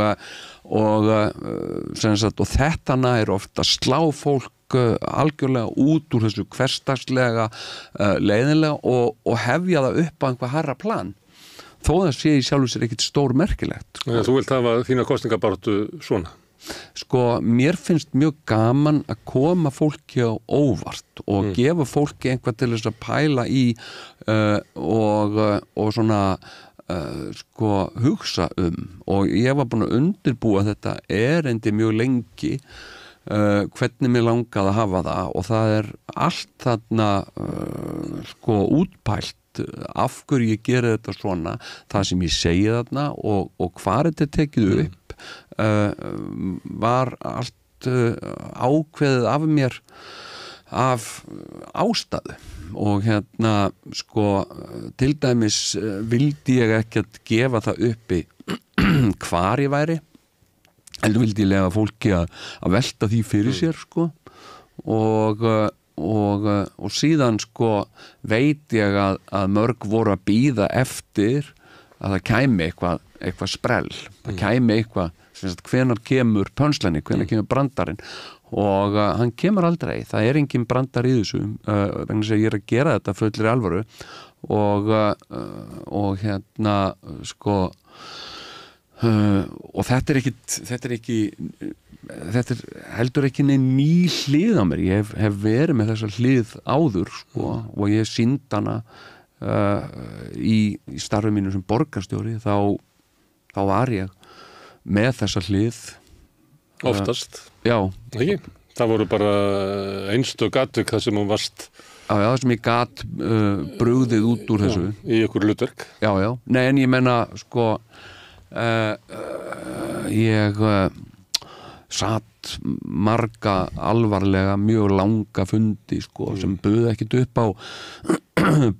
upp á sprell og það gerðist meira að segja sko þannig að bara skömmu eftir að ég tek við embætti borgarstjóra ég búin að vera þarna í embætti nokkra mánuði og deyr mamma mín og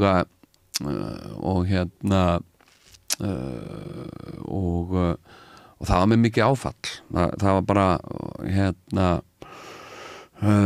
sko en samt var líka bara voru aðstæðuna þannig að ég hafði engan tíma sko til að beinlínis syrgjana eða taka mér einhvern me time það var bara ekki aðstæður til þess og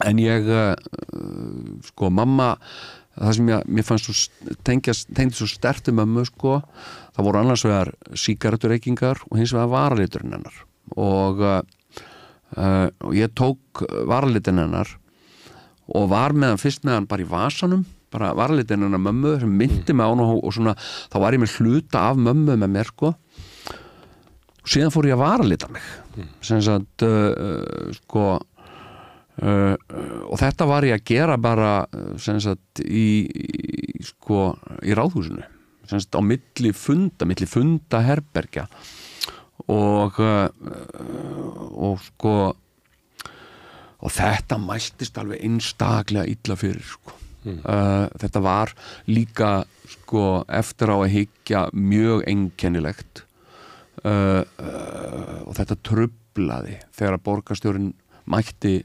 varalitaður og með það ástæðan væri að syrgja móðu sína þetta var allar staði mjög sérkennilegt og fólki fannst þetta óþægilegt þannig að sko þannig að ég hætti þessu ég var beðin getur bara please, getur hætt að gera þetta bara truflar svo, fólk bara missir einbeitingu þannig að ég hætti að gera þetta en sko svo hafði ég tækifæri stundum til að klæða mig upp og það annað líka sem að mér finnst svo gaman og það svo stór hluti af því að gleðjast í okkar kúltúr það að klæða sig upp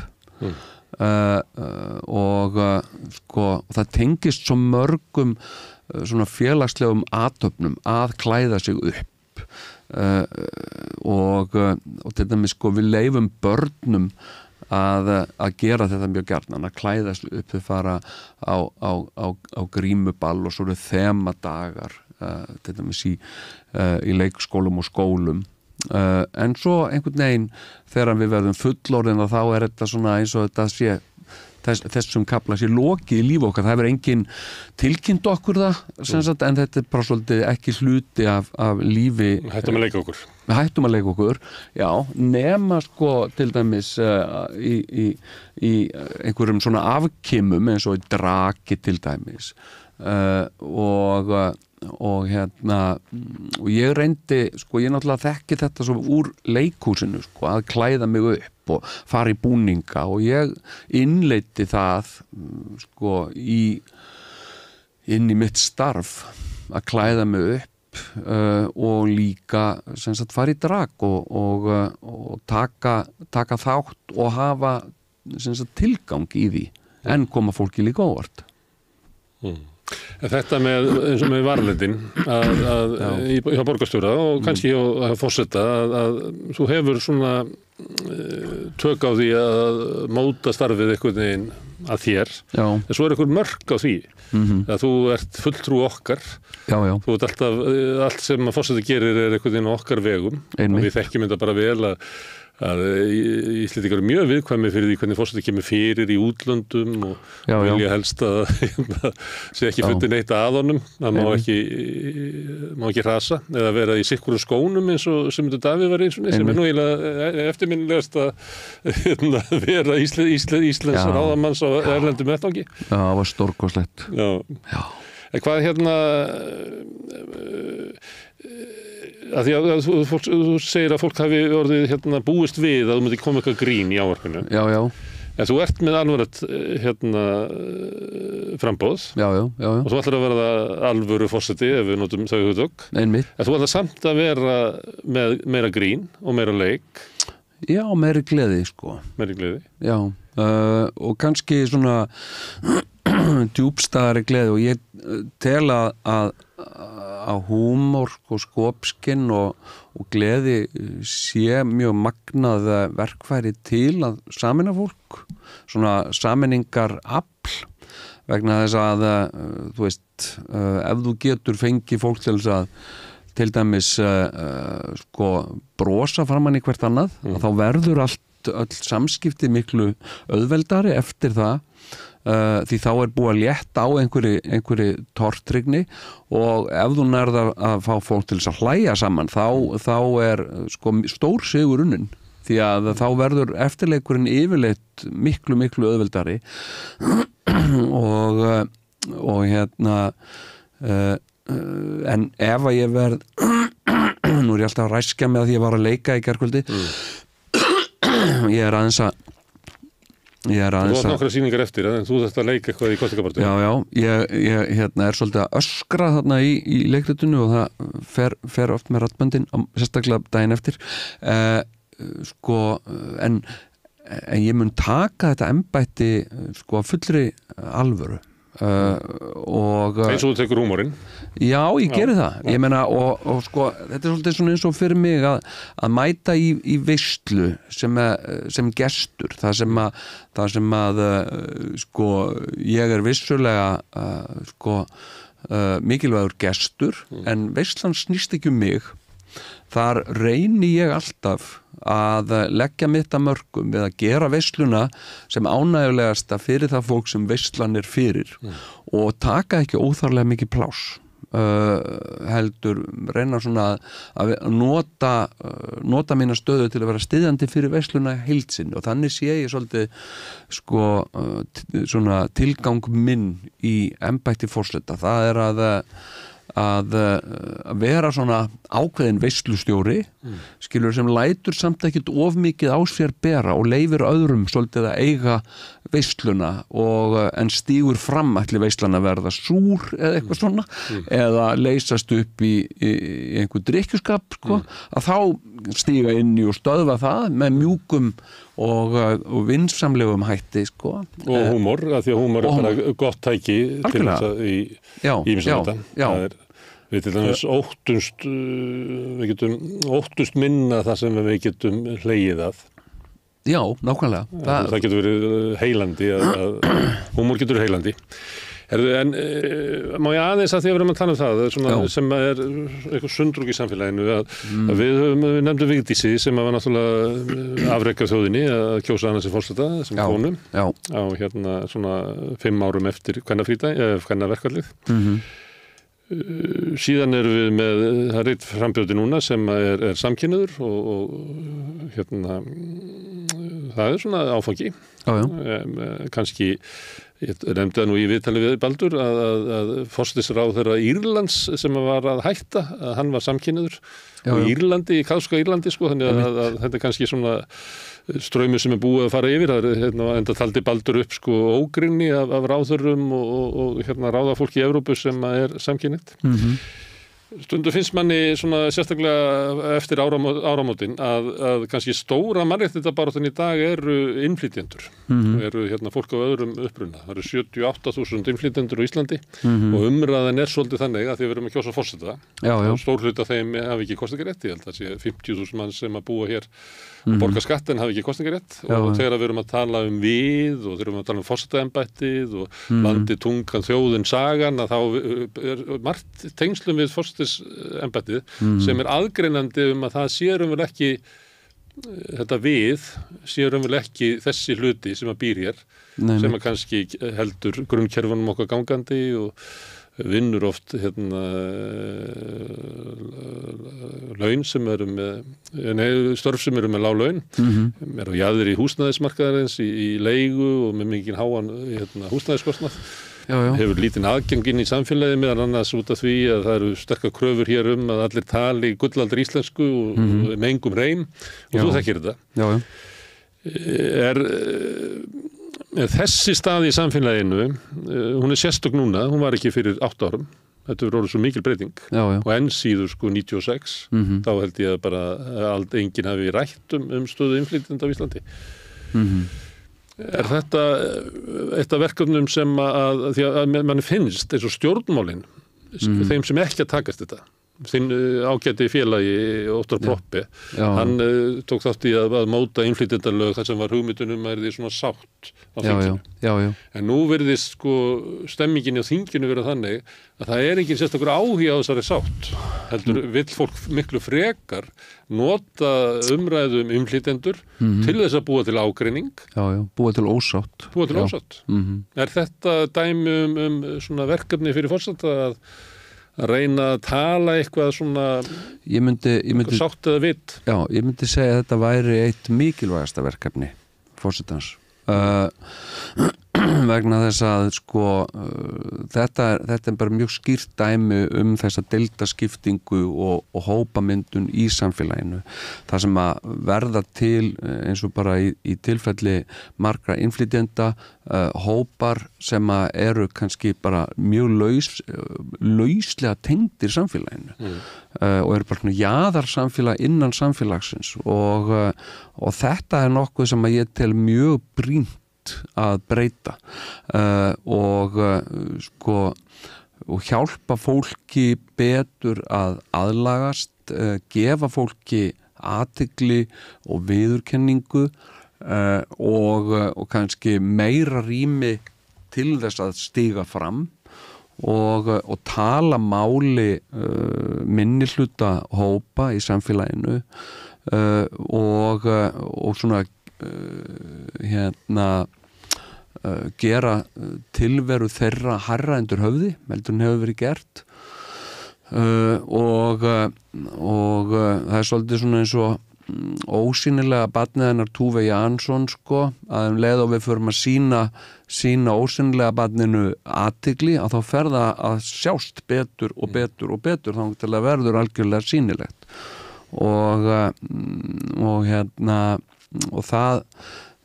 það er nokkuð sem að ég myndi bara leggja mjög mikla áherslu á að leggja mitt af mörkum í embætti forseta Íslands og það er líka annað líka í þessu með innflytjendur nú er mjög þetta er svo sérkennlegt líka nú er stór hluti stærsti ekki stærsta einstaka þjóðerni innflytjenda, Pólverjar og sem eru hlutfallslega held ég orðnir álíka margir á Íslandi og Finnarnir til dæmis í Svíþjóð og gott ef ekki bara Svíjarnir í Finnlandi sko. Einmitt, já þetta er mjög stór hópur já og ég held til dæmis að ég hafi ákveðna ákveðna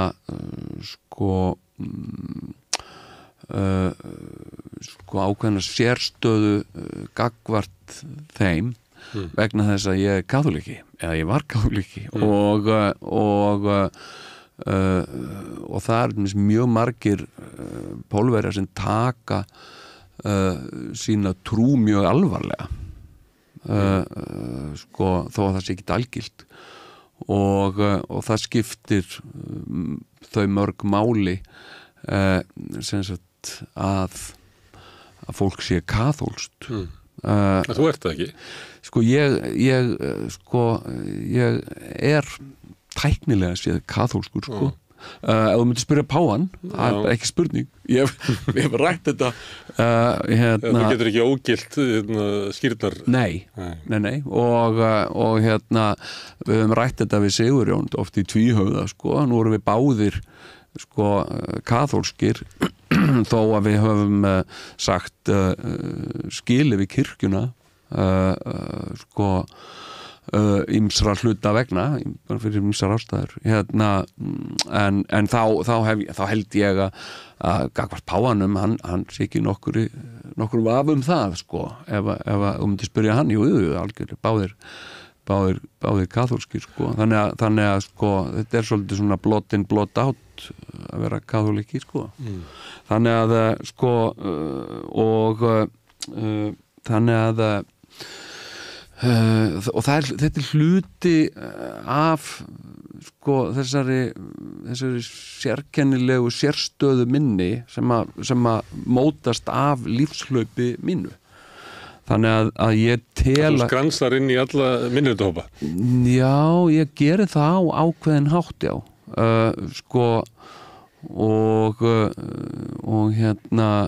og og ég þó ég sé það ekki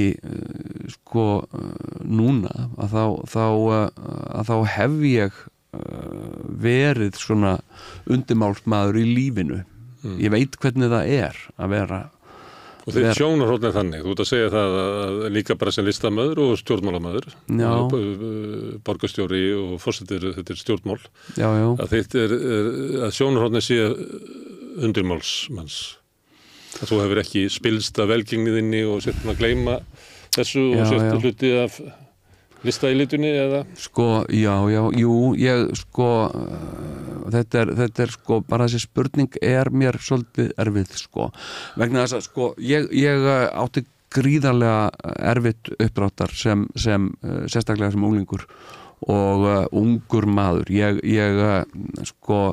ofboðslega mikil togstreita og margar hindranir í lífinu mínu og ég stóð uppi svolítið þannig að þegar ég er í kringum tvítugt að mér fannst líf mitt bara vonlaust ég hugsaði ég á aldrei þetta líf sem fyrir mig er lagt þetta er bara einhver endalaus algebra sem ég á aldrei eftir að geta gert neitt í og ég alltaf eftir að vera út úr korti í þessu lífi Þegar varst þú ekki fitta inn, ekki vera velkomin í þennan heim? Nei, og mér fannst ég einhvern veginn ekkert hvergi passa þarna inn og var í alls konar ég var ekki bara í einni tilvistarkreppu ég var í svo mörgum tilvistarkreppum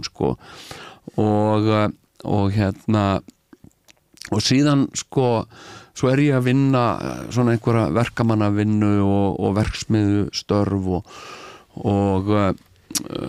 og svo byrja ég í gríni byrja þarna í útvarpinu og er eitthvað að skrifa einhver ljóð og svona reyna og með þetta nafn sem að mömmu fannst hálftilgeralegt þetta Jón Gnarr veist, hún skýrði mig Jón Gunnar og ég skýrður Gunnar í höfuð og Gunnu frænku og þetta svona, já, mömmu fannst svona aðeins svona ránkvólt í sér augunum yfir þessu sko og svona listaspírulegt. Já, henni fannst þetta svona svona svolítið tilgerðarlegt og síðan fór nú svona ganga betur hjá mér og svo var eitthvað viðtal við mig. Það var viðtal við mig og Sigurjón í einhverju blaði, ekkert stórt viðtal, einhver smá greinum okkur og einn ættingi minn var hjá mömmu og hann segir við mömmu, ekki svakalega gaman hvað farið að ganga vel hjá honum Jónsa. Já, sá hún, bara hann ámittnist ekki, sá hún og og auðvitað situr það alltaf, ég heyrði þetta, veist, mamma þinn hafði þetta að segja sem sagt framgang þinn og auðvitað situr þetta alltaf mér að ofmetnast ekki þú veist og verða ekki og bara Guð forði mér frá því líka sem að mamma En Jón, ég verði að skjóta þetta inn þú ert að bjóða fram til forseta Já, en þú kannastu umræðinu sem hefur verið tala þetta segir svona veiki, við hlóum að því í gær vorum að ræða þetta að það var að tala að hverju verið á biðlaunum og svona og þá var einhvern veginn að tala inn á það að fólk ætti til að fá að fara að vera veikindaleyfi að þetta var hálfgerð veiki að fá forsetaveikina Já, einmitt, já nei, sko ég sko og mér finnst það Ég bara að spyrja hvernig ávið þetta að hvort þú séu að ofmetnast of mikið að fara of langt Ég búin að þakka þér fyrir að bjóða þau fram en ég ekki kvart yfir þess að bjóða fram. Nei, já. Nei, sko, Eða er þetta hlut, í hlut að þeir sem ekki fitt inn upplifa það að samfélagi sé ekki til ekki vinsælu krakkaklíkunni að það sé komið tími og þau fáið sér forseta. Já, sko, ég sko, ég held að ég geti gert þetta án þess að ofmetnast. Ég trúi því og ég tel að það sé mjög mikilvægur hluti af þessu embætti. Að það sé manneskja sem að hefur auðmýkt til að bera og langar einlaglega til þess að starfa að hagsmunum fólksins sem býr hérna á þessu landi fyrst og fremst. Það er líka mjög sorglegt svona forseti sem er montinn og stærilátur. Já, en ég menna, þú veist, svo er það líka þannig að margt fólk sér það sem ákveði svona tækifæri fyrir sig líka bara fyrir ferilskrána sína, skilur. Að vera í þessu embætti og ég sé það ekkert alveg þannig og sko á einhvern hátt sko ég er ekkert ególaus ég hef ekki gengið í gegnum nirvana eða neitt þannig sko auðvitað hef ég egó og getur verið hégómlegur og finnst upphefð í því auðvitað að ég sé forsetinn vissulega en þetta sá sem upplýði sig haldið fyrir utan samfélagið hann er sár í egónu sínu sko einmitt, já það fælst alveg í því nei, ég meina, þetta er bara sko allt mitt líf hef ég haft ríka þörf fyrir það að taka þátt í samfélaginu og geta lagt eitthvað að mörgum sem að mér finnst og þetta er held ég fyrst og fremst hluti af því að ég sé tækifæri til að gera gagn Þú talar svolítið það svona, að vera að allir í samfélaginu upplifið það þið tilheyri Já. Það er svona innanlands erindið en svo er forsetið með svona erindi út á við Já, einmitt og þar er ekkert skárra ástand þar er stríð og ófriður og einhver undarleg hrörnun stjórnmála kerfanna vestanhafs og austan Já, einmitt. Hvað sérðu fyrir þeirra fórst í Íslands? Því að Ástór eina meðframbjóðu þínum sem að talaði að virkja Bessastaði sem að mér finnst nú eiginlega fleiri vera að tala að virkja embætti til einhverja hluta og þetta gott hugtak hjá honum að virkja Bessastaði. En hann talar að það sé eitthvað svona eina sögulegt tækifæri fyrir að gera eitthvað gott úr forstaembættinu á heimsvísu. Halla Tómasdóttir talar líka í þessa veru. Ólafur Ragnar talaði um þetta og talar enn. Eitthvað svona sín sem þú ert með? Ég held samt að áhrif forseta Íslands alþjóðlega sé kannski fyrst og fremst í Evrópu. Þetta Evrópa sé móttækilegri svona stjórnsýslulega menningarlega við Íslandi heldur en til dæmis bara Bandaríkin og Bandaríkin sjá nú alla út fyrir eigin landamæri. Nei, og líka bara einhvern veginn kúltúrin og ekki síst stjórnsýsla og pólitík í Bandaríkjunum bara með svo allt öðrum hætti heldur í Evrópu. Hún byggir á svipuðum en ekki sömu grunngildum innihaldsefnum og en til dæmis það kom mér mjög mikið á óvart þegar ég varð borgarstjóri Reykjavíkur að það vakti athygli út fyrir landsteinana. Það kom mér mjög mikið á óvart. Það flykktust hingað fréttamenn, blaðamenn frá hinum ýmsu fjölmiðlum út allan heim sem höfðu áhuga á þessu og mér datt ekki í hug að nokkur hefði áhuga á því. Þannig að það kom mér mjög mikið á óvart. Síðan hef ég upplifað eftir að ég hætti þessu eftir ég lét af embætti hvað ég þekktur upp ákveðnu marki í ákveðnum svona pólitískum kreðsum í Evrópu og ég hef mjög gjarnan fenginn til þess að vera þáttakandi í ráðstefnum lýðræðismál og umræðum lýðræði. Hvort ertu þá sem dæmi lausn á lýðræðisvanda eða dæmi sjúkdómsýkinni á lýðræðisvanda? Dæmi lausn á lýðræðisvanda og oft þetta á ákveðnum misskilningi byggt og að ég sé með einhverja töfralausn á, að ég búi yfir einhverju töfralausn á vanda vestræns lýðræðis sem ég ger ekki en ég með þarna ákveðið dæmi og þetta hefur haft miklu víðtækari áhrif heldur en að ég áttaði mig á og til dæmis dæmi og það er fjöldi fólks ég til dæmis var á upplestrarferðalagi síðasta sumar í Evrópu og þá fekk ég var í Bratislava og borgarstjóri Bratislava óskaði eftir að fá að hitta mig, hafði samband við mig og ég hitt hann og hann trúði mig fyrir því að hann hefði fara út í pólitík eftir hann hefði lesið mig og bestaflokkin og hann sjálfur hafði ekki reynslu af pólitík og arkitekt en og það er fjöldi fólk sem að Var þetta ekki sagt Zelenski? Jú, Zelenski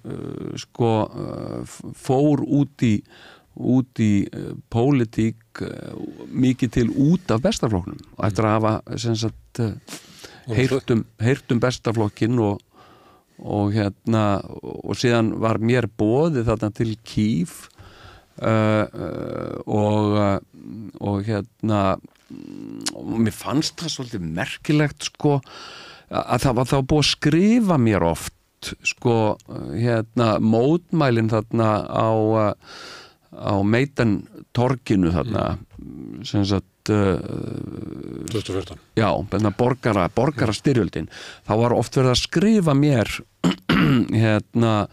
og ákall og bjóða mér að koma þarna og mér fannst það ekki vera mitt hlutverk og ég hafði ekkert vita á þessu sko.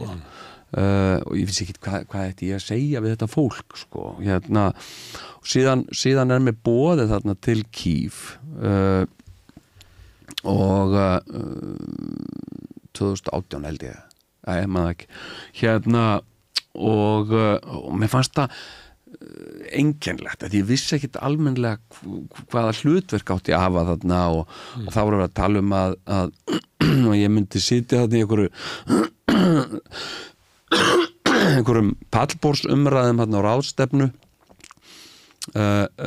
sem að var einhver svona áframhald, einhver áframhald af Hjalta ráðstefnunni sem eitthvað sem ég þekki ekki en þetta ráðstefnan Hjalta Strategy eitthvað svona en þetta var bara svo fallegt boð það borgaði þetta fyrir mig flug og gisting og ég mátti taka konu mína með og þannig að, og ég hafði svo sem ekkert að gera og aldrei komið til Kýv þannig að ég þáði þetta boð og það komið það mér að segja maður frá Úkraínu sérstaklega til þess að ítreka og hvetja mig til þess að þykja þetta boð og þannig að við Jóka fórum þarna og komið fyrir og voða fínu hóteli þarna miðstræðis og svo fyrsti dagskráliðurinn þarna fyrsta daginn það var sem sagt hinn formlega myndataka og ég sem sagt klukkan 10 morguninn daginn eftir og ég náttúrulega reyni alltaf að vera með stundvísan ég mættur þarna aðeins fyrr og á þennan stað þar sem þessi myndataka á að vera og þar maður sem þegar mættur og ég sé ekki betur en þetta sé Tony Blair fyrirverandi forsætisráðherra þannig að ég fer á heilsa honum og spyr hann hvort hann sé mættur í myndatökunni hann spurði mig, já, ert þú mættur í myndatökunni? Já, og við stöndum þarna tveir og ég smekti hann að segja sko, og hann var engan áhuga á mér heyrðu, kemur ekki Carl Bildt labbandi og þeir þekkjast og heilsast þarna og ég, Carl Bildt, þannig ég hafði þarna tækifæri til að tala sænsku og heilsa honum og hann spyr mig hvort ég sé sví og ég sé nýs Íslendingur og þar með misti hann áhuga á mér og og svo erum við bara þarna og þá þetta svona ráðstefna með alls konar fólki, svona selebum það eru listamenn, það eru pólitíkus, það eru leikarar þetta eitthvað svona ráðstefna og ég að reyna að komast að því hvert mitt hlutverk sé og það að breytast og það verið ákvæða sem sagt hugsanlega ertu þarna það aðal kvöldverðurinn á morgun og hugsanlega kæmir þú upp á svið eitthvað og svo förum við þarna innan kvöldverð sitjum þarna og sem sagt og svo kallaði í mig og ég beði hann að koma þarna upp á sviðið og þetta allt svona þú veist, að því það var einhvern veginn var, já, en veit þetta fólk sem alltaf að tala við besta flokkin og já, þetta allt og eitthvað svona, það hafði enginn neitt áhuga á því, sko, heldur átti ég að vera þarna sem surprise fyrir Zelenski, sem sagt hann kemur þarna inn í salinn og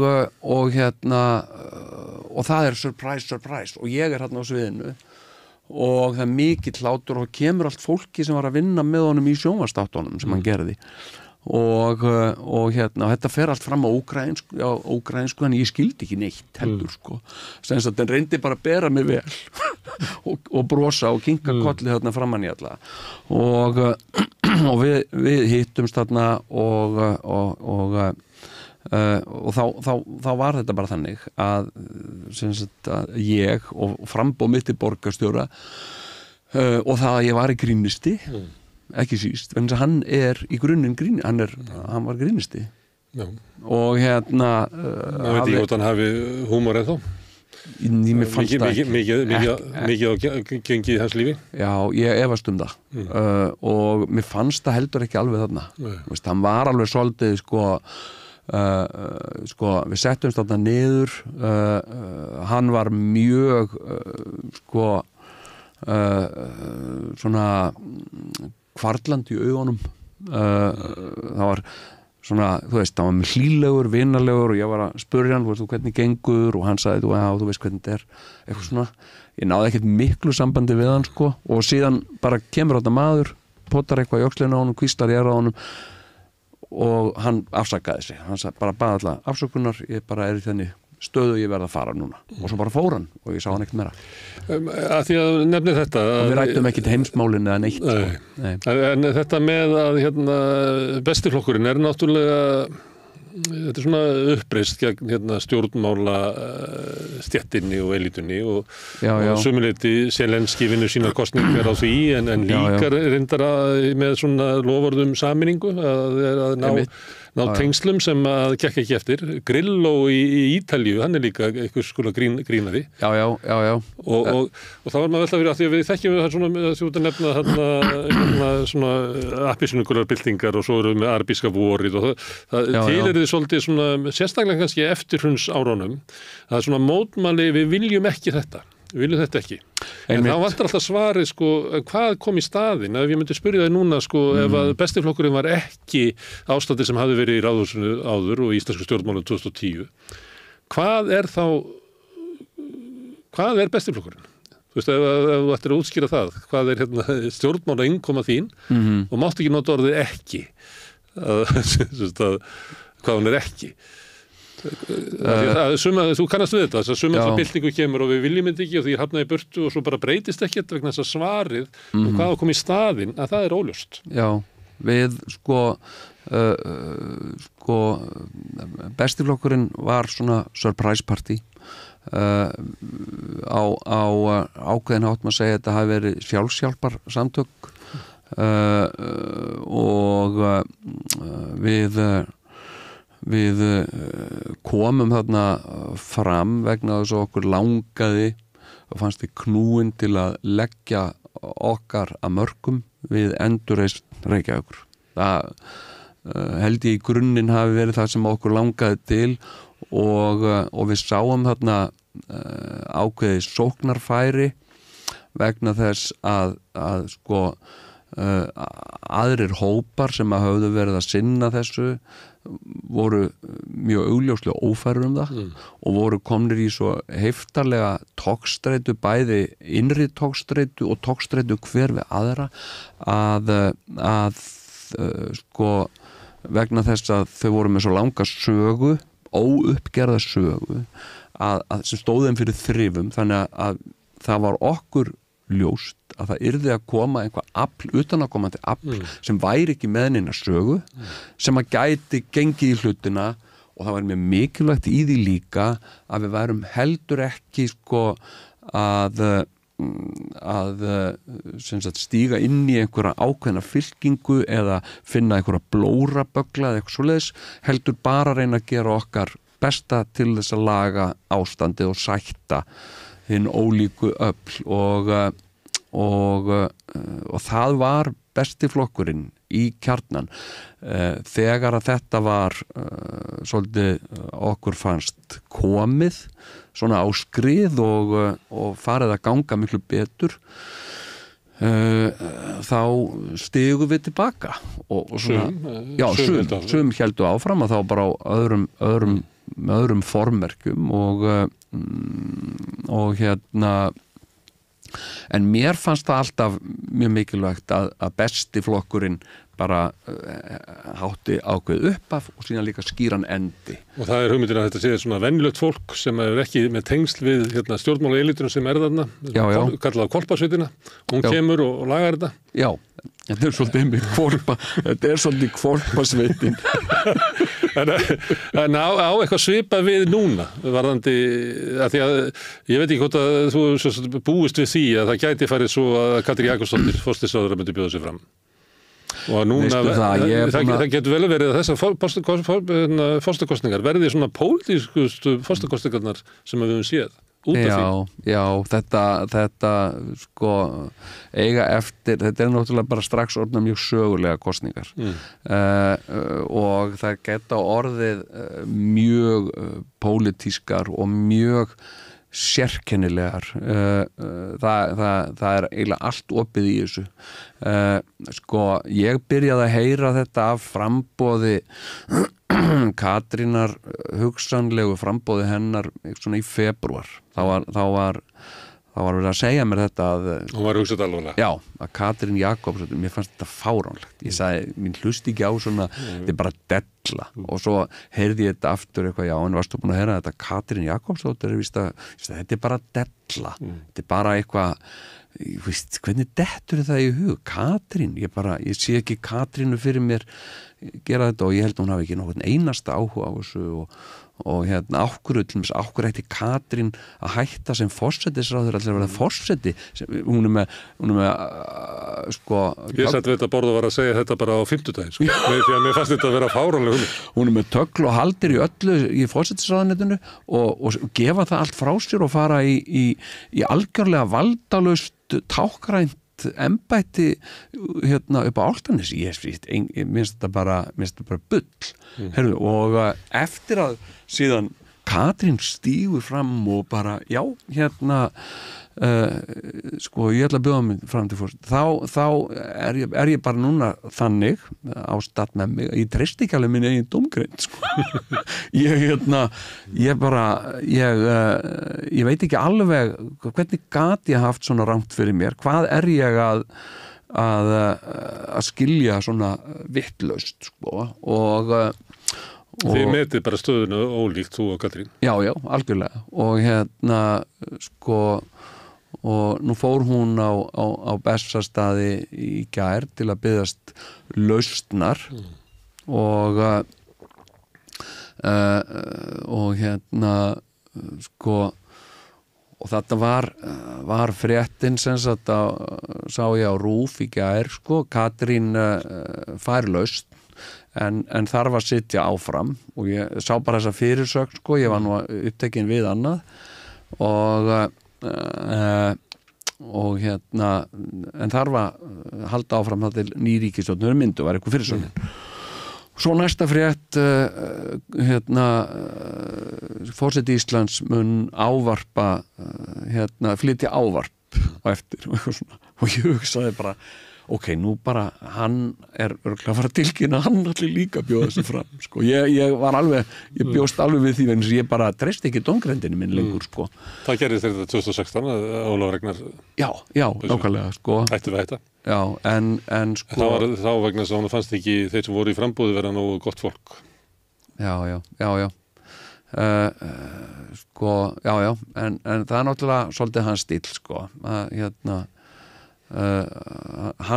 hans típa sko en mér finnst þetta gríðarlega spennandi kosningar framundan ég er mjög glaður og mjög þakklátur að hafa sko tekið þessa ákvörðun að gefa kost á mér ég hlakka til að fá að vera hluti af þessu ferli sem er að fara í gang og fá að sitja sko á fremsta bekk á þessari sýningu og fylgjast með henni bara frá sko bara bak við baktirnar sko, so to speak sko fá að vera í bakherbergjónum og Það er nú höfundurinn Jón Gnarr að tala að hann geti verið að punkta hjá sér eitthvað kannski út í seríu eins og borgarstjórun eitthvað Já, ég meina sko Þú ert náttúrulega alvöru frambjóðandi, þú ert ekki þarna á námskeiði Nei. Ég sko þó það væri ekki nema það að sko, þú veist og það er þjóðin sem velur forseta og mér finnst þjóðin bara alltaf hafa gert það mjög vel og hún hefur komið mér reglulega á óvart þessi þjóð hún er alltaf að koma mér á óvart sko. Og þegar hún velur sér forseta þá hefur hún alltaf komið mér mjög skemmtilega á óvart og ég fyllist alltaf sko lotningu og miklu svona kærleika gagnvart þessari þjóð þegar hún að velja sér forseta. Mér bara, og það byrjaði bara með Vigdísi. Þegar Vigdís var kjörin forseti, þetta er bara svona eitthvað sem að hafði afgerandi áhrif á mig, á mótun mínar persónu. Þetta með þarna eitthvað óvænt. Já, þetta óvænt og við getum gert eitthvað svona og komið sjálfum okkur svona skemmtilega og óvart. Já. Svo þjóðin líka mjög ánægð með sitt val vegna þess að Vigdís fekk eitthvað 33%. Já. Svo bara kortir í seinna þá voru 95% ánægð með valið. Já. Og svo er þetta bara búið að vera þannig. Þannig að þjóðin er alltaf mjög ánægð með þótt að fólk hafi ekki kosið forsetann. Það er svo einkennilegt. Sem sagt, fólk er yfirleitt mjög, og þeir eru að gera kannanir þegar forsetar eru búin að sitja í 4 og 8 og 12 ára eitthvað svona að gera kannanir, það er bara 90% fólks er mjög ánægt með forsetar. Þannig hefur það verið, en það náttúrulega gæti komið að við fengjum sundrandi forseta næst. Það veit ekki. Það vona ég að verði ekki, því megum við ekki við, og það er náttúrulega tel ég mikilvægur hluti án þess að ég hafi endilega mikið fyrir mér í því, þá tel ég það vera mikilvægan hlut að forseta embættið svolítið standi til hliðar við Alþingi. Það sé ekki tengslalega eða menningarlega hluti af Alþingi og ég held að Íslendingar hafa alltaf svona einhvern veginn ómeðvitað lagt áherslu á það að forsetinn sé ekki alveg pólitískar, þú veist að þetta verði pólitískar kosningar Til eru allavega ekki ríkjandi velda hópi. Nei, en núna og það er svo skrítið, að núna á ákveðin hátt fulltrúi ríkisstjórnarinnar. Það í rauninni fulltrúi ríkisstjórnarinnar bjóða sig fram til forseta. Og það er allt opið í því, þessi fulltrúi mun jafnvel halda áfram að vera í ríkisstjórninni jafnframt því sem hún er í forsetaframboði. Ég veit það samt ekki alveg. Nokkra daga kannski. Já, og heppnist forsetaframboðið ekki, að þá mun hún jafnvel snúa tilbaka. Nei, hún er náttúrulega ætlar að segja af sér þingmennsku í dag, þannig hún segist vera hætt í flokkapólitík. Já. Og ég held að það sé, ég tek allavega mark á því. Hún er búin að segja af sér sem formaður VG. Já. Baðst lausnar í gær, ætlar að hætta þingmennsku í dag. Já. Þannig að ég held að hún sé að loka hurðinni. Já, ég segi, eins og ég nú oft sagt, nokkri mánuður er langur tími í pólitík. Ég finnst þetta skrítin ákvörðun, af því að þú sagðist ekki að það skilið hana. En ég tek eftir því núna að það er mikill svona vilji í almennu umræðu að gera þetta eðlilegt. Menn er að vísa til Finnlands. Já, það sem er reynda þannig að frambjóðendur til forseta eru frambjóðendur stjórnmálaflokkana. Þannig að stjórnmálin hafa alltaf átt forsetaembættið í Finnlandi. En eins og þú segir að þá er líklega hægt að halda því fram að svo sé ekki hér. Að forsetaembættið sé til hliðar, þótt að það hafi verið stjórnmálamenn verið þar, þá hafa þeir verið í langan tíma í burtu. Oft eru þeir kosnir svona úr öðrum hópi, heldur eru við völd. Ég held að Ólafur Ragnar hefði líklega ekki verið kjörinn forseti 96 nema vegna þess að þá var ríkisstjórn Davíðs og Halldórs. Já, og hann var líka svona búinn að vera frá pólitík í tiltekinn tíma. Og það er svona tilhneiging frekar til að og það er eitt sem að kjör Ólafs Ragnars þegar að Ólafur Ragnar Grímsson bauðst við fram sem forseti á sínum tíma fyrst mér finnst þetta algjörlega fráleitt ég hugsaði þetta hest sem hafa verið aldrei Ólafur Ragnar Grímsson hann verið aldrei forseti þeir eru bara varðan forseti og það er sagt að hann hefði ekki ætlað að vera forseti hann hefði ætlað að bara styrkja stöðu sína í svona átökum inn í sínu flokki að sína að hann hefði afl til þess að ná svona einhverju persónufylgi. Einmitt, já. Þetta er nú saga sem er lífseig, hann hafi orðið forseti óvart, en það hafi bara komið í ljós þegar fór að líða á kosningabartuna að þjóðin kallaði á eftir honum, hann var efstur bara mjög snemma í í konunum. Já, einmitt og sko en síðan hefur svona sko verið tilhneiging til að velja fólk úr menningu eða menningar eða fræðasamfélagunum og er ekki Baldur Þórhallsson svolítið svona fræðasamfélag akademiska samfélagið sko þannig að þetta verða bara sögulegar kosningar það margt í boði já og þetta og ég meina ef sem sagt Katrín og það bara þannig ef Katrín Jakobsdóttir verður kosin forseti þá það algjörlega 9 tímar í forsetaembætti á Íslandi sko. Herðu, ég nefndi aðeins útlönd á hann, þú búið aðeins í Bandaríkjunum ekki? Kendir þar yfir skóla í Texas? Já. Þú hrifin af Bandaríkjunum, ég menn eftir komið frá þér að þú elskaði Bandaríkin, þú elskaði NATO. Þú elskaði NATO. Það var nú eftir innrásina í Úkraínu. Já. Ég sko, ég elska Bandaríkin og ég sko, ég elska þetta fólk en sko ég gæti ekki fyrir mitt litla líf búið þarna samt sko. En gott fólk í vondu kerfi.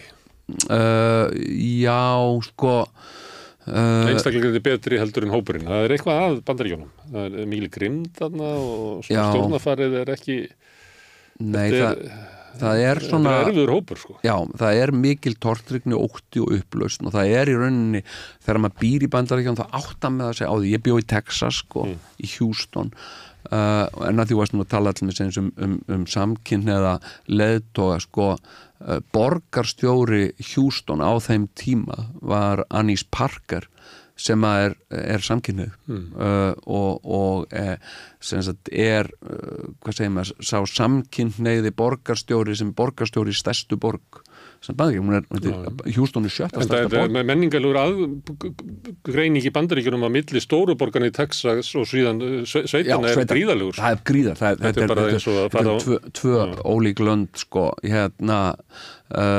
sko þannig að sko, en ég áttaði mig á því að í Bandaríkjunum kynþáttastríð. Það kynþáttastríð á milli hvítra og svartra og litaðra og það bara hræðilegt og það engin lausn á því nánd þetta bara hræðilegt, þetta mun því miður bara halda áfram einhver tíma og en sko það samt svo margt sem stórkostlegt við Bandaríkin. Ég var að keyra þarna með Ameríkana og við vorum að tala um þetta og svona, mér fannst líka ákveðin þegar ég var bóðið þarna til Texas sko, mér fannst þetta bara spennandi. Ég hafði aldrei komið þarna og ég einhvern veginn vissi að það var eina tækifærið mitt til að fara þarna, þannig að ég bara þáði þetta og þetta var mjög gott boð, skilur, þetta virtur háskóli, Rice-háskóli sem bauð mér og ég fekk eitthvað svona vasapenning og íbúð og sem skólinn útvegar og rauninni þurfti ekkert að gera mikið nema bara vappa þarna og svona mæta stundum með mig langaði og þá var ég svona einhver svona evróskur spjátrungur sem að þau voru svona einhvern veginn að skreita sig með og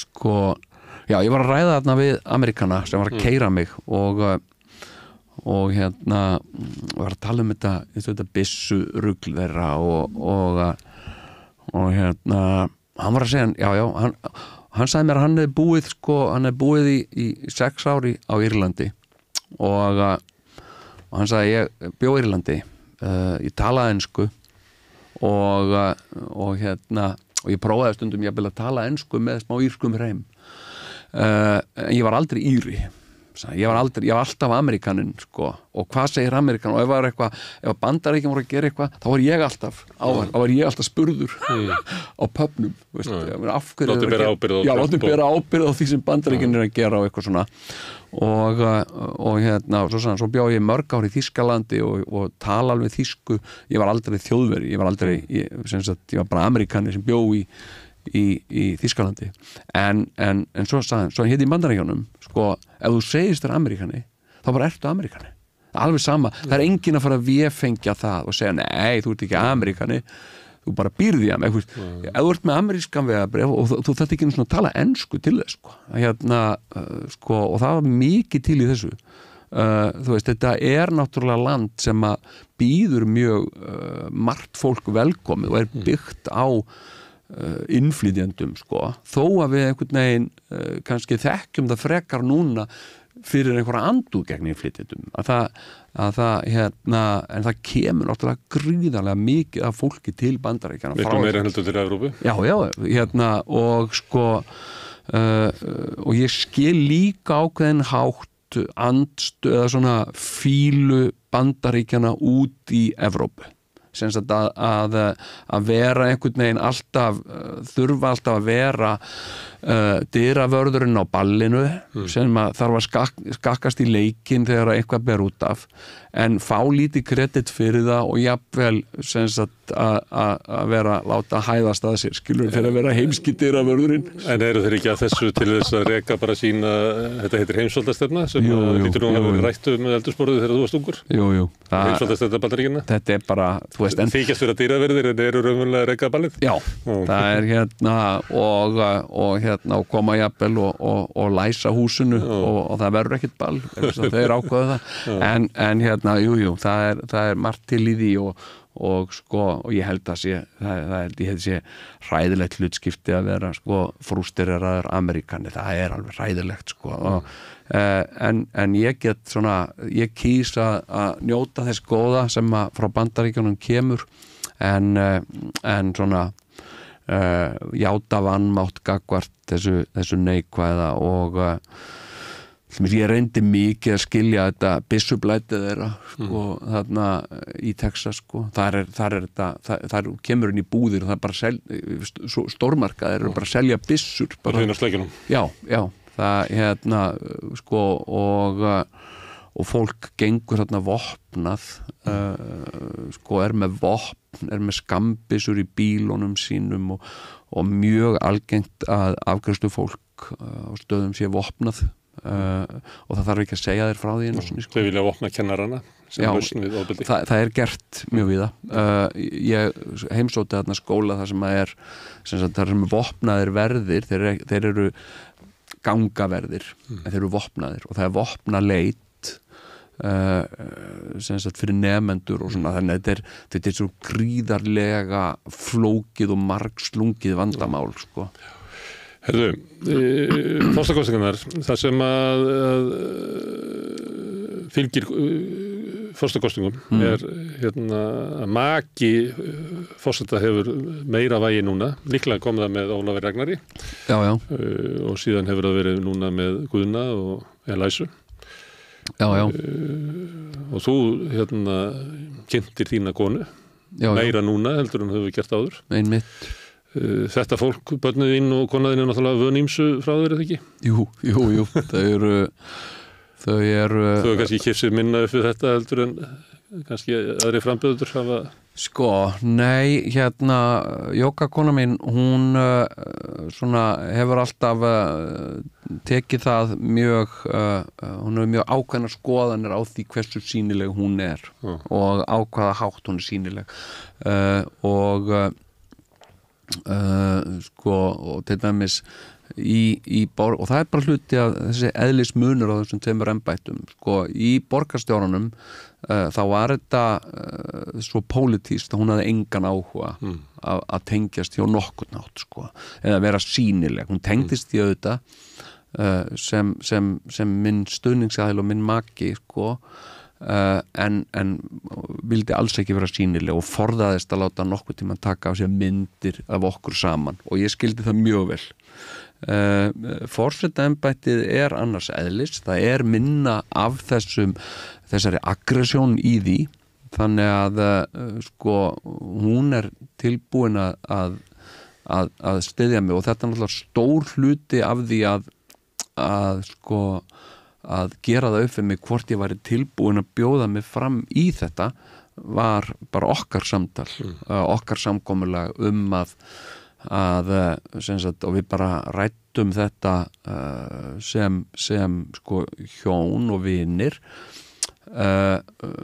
og sem sagt og ræddum þetta og tókum kannski dagpart í að ræða þetta og svona skiptast á skoðunum og hvað finnst þér og hvað ætlar að gera í svona og hérna, en hvað finnst þér sjálfur, hvað myndir þú gera eitthvað svona og ræða og síðan tókum við okkur jafnvel einhver tíma til að melta og þá ræddum við þetta ekkert á milli og síðan bara settust við niður aftur 4-5 dögum setna ok, og þá tókum við okkur bara klukkutíma. Ertu búin að hugsa þetta sem við ræddum? Og já, ég búin að hugsa þetta. Ég held að það sé alveg rétt sem þú ert að segja. Og svona bara ræddum þetta bara mjög vitrænt og skipulega.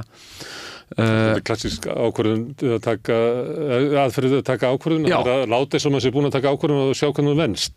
Já. Ef það venst vel þá maður bara heldur maður henni. Ég menn það bara þannig og hérna. Þetta vandist vel hjá okkur hjónum. Já, það gerði það. Og Jóka ætlar að hún, hérna, það pláss að fylla upp í, vera maki forseta, sem að Elísa og Dorrit og Guðrún Katrín hafa fyllt upp í með tildurinn hætti. Já. Og svo það opið fyrir forsetarna móta embættið, þá þarna svona hlýðar hlutverk sem maki forseta sem má ýmislegt gera við. Og sko, og það eins og þú segir, það mjög opið og ég treysti Jóku algjörlega, hún svo einstök manneskja, ég treysti henni algjörlega til að búa til einhvað algjörlega uník úr því hlutverki, hvort sem hún tekur að sér hlutverkið eða ekki og mér finnst það alveg það alveg opið fyrir það að hún taki ekki þátt í þessu það hafa verið forsetar sem hafa verið makalausir og Vigdís hérna var einmitt legið á hálsi fyrir að vera makalaus sko, að vera einstæð eða sjálfstæð, mér finnst það nú betra orðin einstæð að vera sjálfstæð kona og sjálfstæð móðir hérna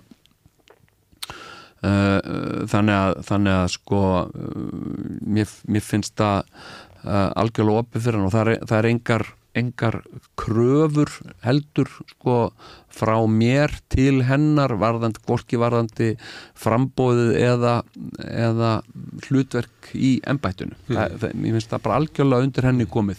En nú kosningabaráttan byrjuð. Kannski það út af þessu hérna, afsögn Katrínar. Það bara, ég meina, kosningabaráttan bara byrjuð. Já. Ég var svona eitthvað að heyra aðeins í frambjóðundum, var svona velta fyrir mig hvort það verið komið tími til þess að fá kannski 2-3 saman og eitthvað svona, þá áttaði maður því að fólk bara farið í hringferð og fólk komið í hörku kosningabaráttu. Einmitt. Hvernig verður kosningabaráttan þín? Ertu alltaf að fara hringinn og kissa börn? Sko, eitthvað ætla ég nú að reyna að gera það. Sko, ég í þessari stöðu, sko, að ég sko, ég hef ekki inn að digra sjóðið að ganga og ég líka bara sem sagt mínum aðstæðum þannig háttað, ég sjálfstætt starfandi listamaður sem þýðir að ég með laun á meðan ég starfa og leið og ég hætti þú bara hætta laununum leið með biðlaun ég fæ engin biðlaun eða sem sagt, ég get ekki tekið mig launað frí og þú ert í sýningu Björk og Kós sem hafa sett upp hérna á Akureyri heimabæ höfundar Þorvaldar Hindis og það eru sýningar núna í Borgarleikhúsinu eða eitthvað? Já, við erum að og verður eiginlega fram í maí eða hvað? Fram í maí? Já. En þú ert að leika eiginlega fram á kostinu? Já, ég svolítið bundin í leikhúsinu helgar og það takmarkar möguleika mína á því að ferðast en ég ætla að reyna að ferðast eins og ég mögulega get og ég að skoða bara möguleika á því að heimsækja ákveðna staði og með hvað hætti ég geri þá hvenær og síðan ég að byrja í tökum á sjónvarpsþáttum sem ég að fara að leika í. En þú máttu allavega vera þessu? Jú, ég meina ég er bara sjálfstætt starfandi maður og mér finnst það bara lýðræðislegur réttur minn að fá að bjóða mig fram til forseta án þess að ég sé í þeim aðstæðum að geta lyft mér það fjárhagslega og ég mjög háður svona frjálsum framlögum frá einstaklingum og fyrirtækjum sem styrkja framboðið og án þeirra þá gæti ég ekki gert þetta sko en hérna þannig að sko það allt því aðstæðum háð hvað ég get sinnt mikið kosningabaráttu en ég reyni eins og ég mögulega get að þú veist sína fólki áhuga og auðvitað virðingu bara kjósendum sko þannig að gefa kjósendum tækifæri á að sjá mig og hitta mig en ég hef líka alltaf veist, ég hef alla mína ævi verið í svona nokkuð nánum samskiptum við fólki í landinu beint og óbeint. Fólk ætti að þekka þig. Já, þú líka búin að skrifa ævisögu þína ekki í 3 bindum? Jú. Þannig það ekki verið að komast að því hverju ungnar Ég mitt og ef að fólk hérna að kvart yfir því ég kom ekki einhvers þá kvarta til að lesa bækurnar. Mér langar svolítið að sjá þessa sýningu því ég sá hana hérna fyrir margt löngu hérna ég hef ekki séð þessa sýningu núna uppfærslu. Já. Hvernig virkar það þegar hérna, kannski þetta bara sætt að þetta sé litla Ísland að þegar að vera að sína sýninguna og þá getur maður hnift í hérna sessunöð sinu og það þessi þarna hann í frambóti forseta. Breytir það ekki merkingu svona í sýningunni? Kemur ekki svona annar lag inn á hann að einn af Jú, það gerir það. Það ekki? Jú, þetta sko allt svona, sko það er svo margslungin og leikriti, sérstaklega góðu leikriti, eða góður í uppsetningu, þá er svo margslungin dýnamík í gangi. Það er einhver, þú veist, það er alls konar undirtext í gangi og víbrasjónir og ég er frekar næmur á þessar ólíku víbrasjónir sem sko sem sagt sem sannlega gefur frá sér þegar þú lappar inn á sviði núna þá eru öðruvísi víbrasjónir heldur en þegar það gerði þér fyrir mánuði sem. Já, og ég náttúrulega er svo mikið einn á sviði sko, sem uppistandari og þá lærir maður svo rosalega á þessar litlu víbrasjónir sko, og þetta er bara eitt sko, það er komin ný víbrasjón fólki finnst sko svolítið skrítið að ég sé þarna þessi karakter og sé líka í frambóði til forseta það er ný víbrasjón sko. Það er nýr tónn, þetta er bara svona harmonik allt í náttúrulega kemur einhver nýr tónn í sem kannski erfiðara vegna þess að þá kannski salurinn dregur sig aðeins tilbaka svona þannig að þú þarft að ég veit það ekki tegja þig meira til að ná yfir þetta. Ég hef ekki hugmyndu ég sko ég ætla að kíkja á ykkur sýningu og sjá þetta. Já, verður velkomin. Þetta er sérstætt. Já, þetta er mjög sérstætt. Það var náttúrulega mjög áhugavert verk á sínum tíma. Já, og það er svo fáránlegt sko að sko það er eins og verkið hafi bara verið skrifað í fyrra sko. Það er svo svona, já, það er verið bara að sko nú er þetta verk Þorvaldur var náttúrulega mjög læs á sitt samfélag. Já. Og þú talar það að þið hafi fyrir 30 árum vilja búa til klassískt grín með því að vera læsir á íslenskt samfélag með fóstbræðurum. Og Þorvaldur náði þessu náttúrulega líka. Hann var einstaklega læs á íslenskt samfélag. Já, sko, hann er í þessu leikriti að þá er hann svolítið að gera góðlátlegt en ákveði grín að íslenska þjóðarsál og ekki síst sko hvernig útlendingar sjá Ísland og það er þessi setning hérna, hvað sjá aðrir þegar þeir sjá mig hérna og titillinn End Björk of course er tilvísun í sem sagt hver við erum og hérna sko og þetta hefur bara aukist ef eitthvað síðan að þetta var skrifað. Fínt efni til fyrir þjóðina að horfa á í forsetakosningum sem að sömuleyti svolítið glíma þjóðarinnar við það hverju við erum og hverju við viljum vera. En það svo skrítið líka að sko að þegar ég var þegar ég stofnaði Bestaflokkin og stofnaði ég hann í Borgarleikhúsinu. Ég var að vinna þar sem húskáld í Borgarleikhúsinu og nú ég í forsetaframboði og ég aftur í Borgarleikhúsinu. Bæði þessi framboð eru sprottin upp úr leikhúsinu sko. Svo á einhvern sérkennilega nátt. Kannski að því þú ert leikari, ég veit ekki. Já, en ég samt ekki mikill leikhúsleikari. Ég leik svona í einstaka leikritum sko. Og það ekkert eins og ég sé alltaf í Borgarleikhúsinu, langt í frá sko. Við erum að fá eitthvað svona næman mann til að reyna þetta. Já. Herðu, Jón, takk fyrir að koma hingað og leyfa okkur að kynnast frambúðinni. Já, þakkaði kærlega fyrir Gunnar, bara fyrir mjög ánægulegt og fræðandi spjall, en þess að ég búin að vera að fræðast bara fullt þetta frambúð mitt sko, til að tala mikið. Þú mæli með því að frambjóðu komið hingað og átti sér betur á frambjóðu sín.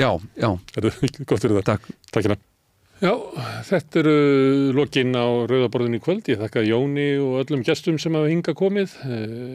Birni Þorláks fyrir hjálpina og Pétri Fjellstað fyrir að taka þetta upp.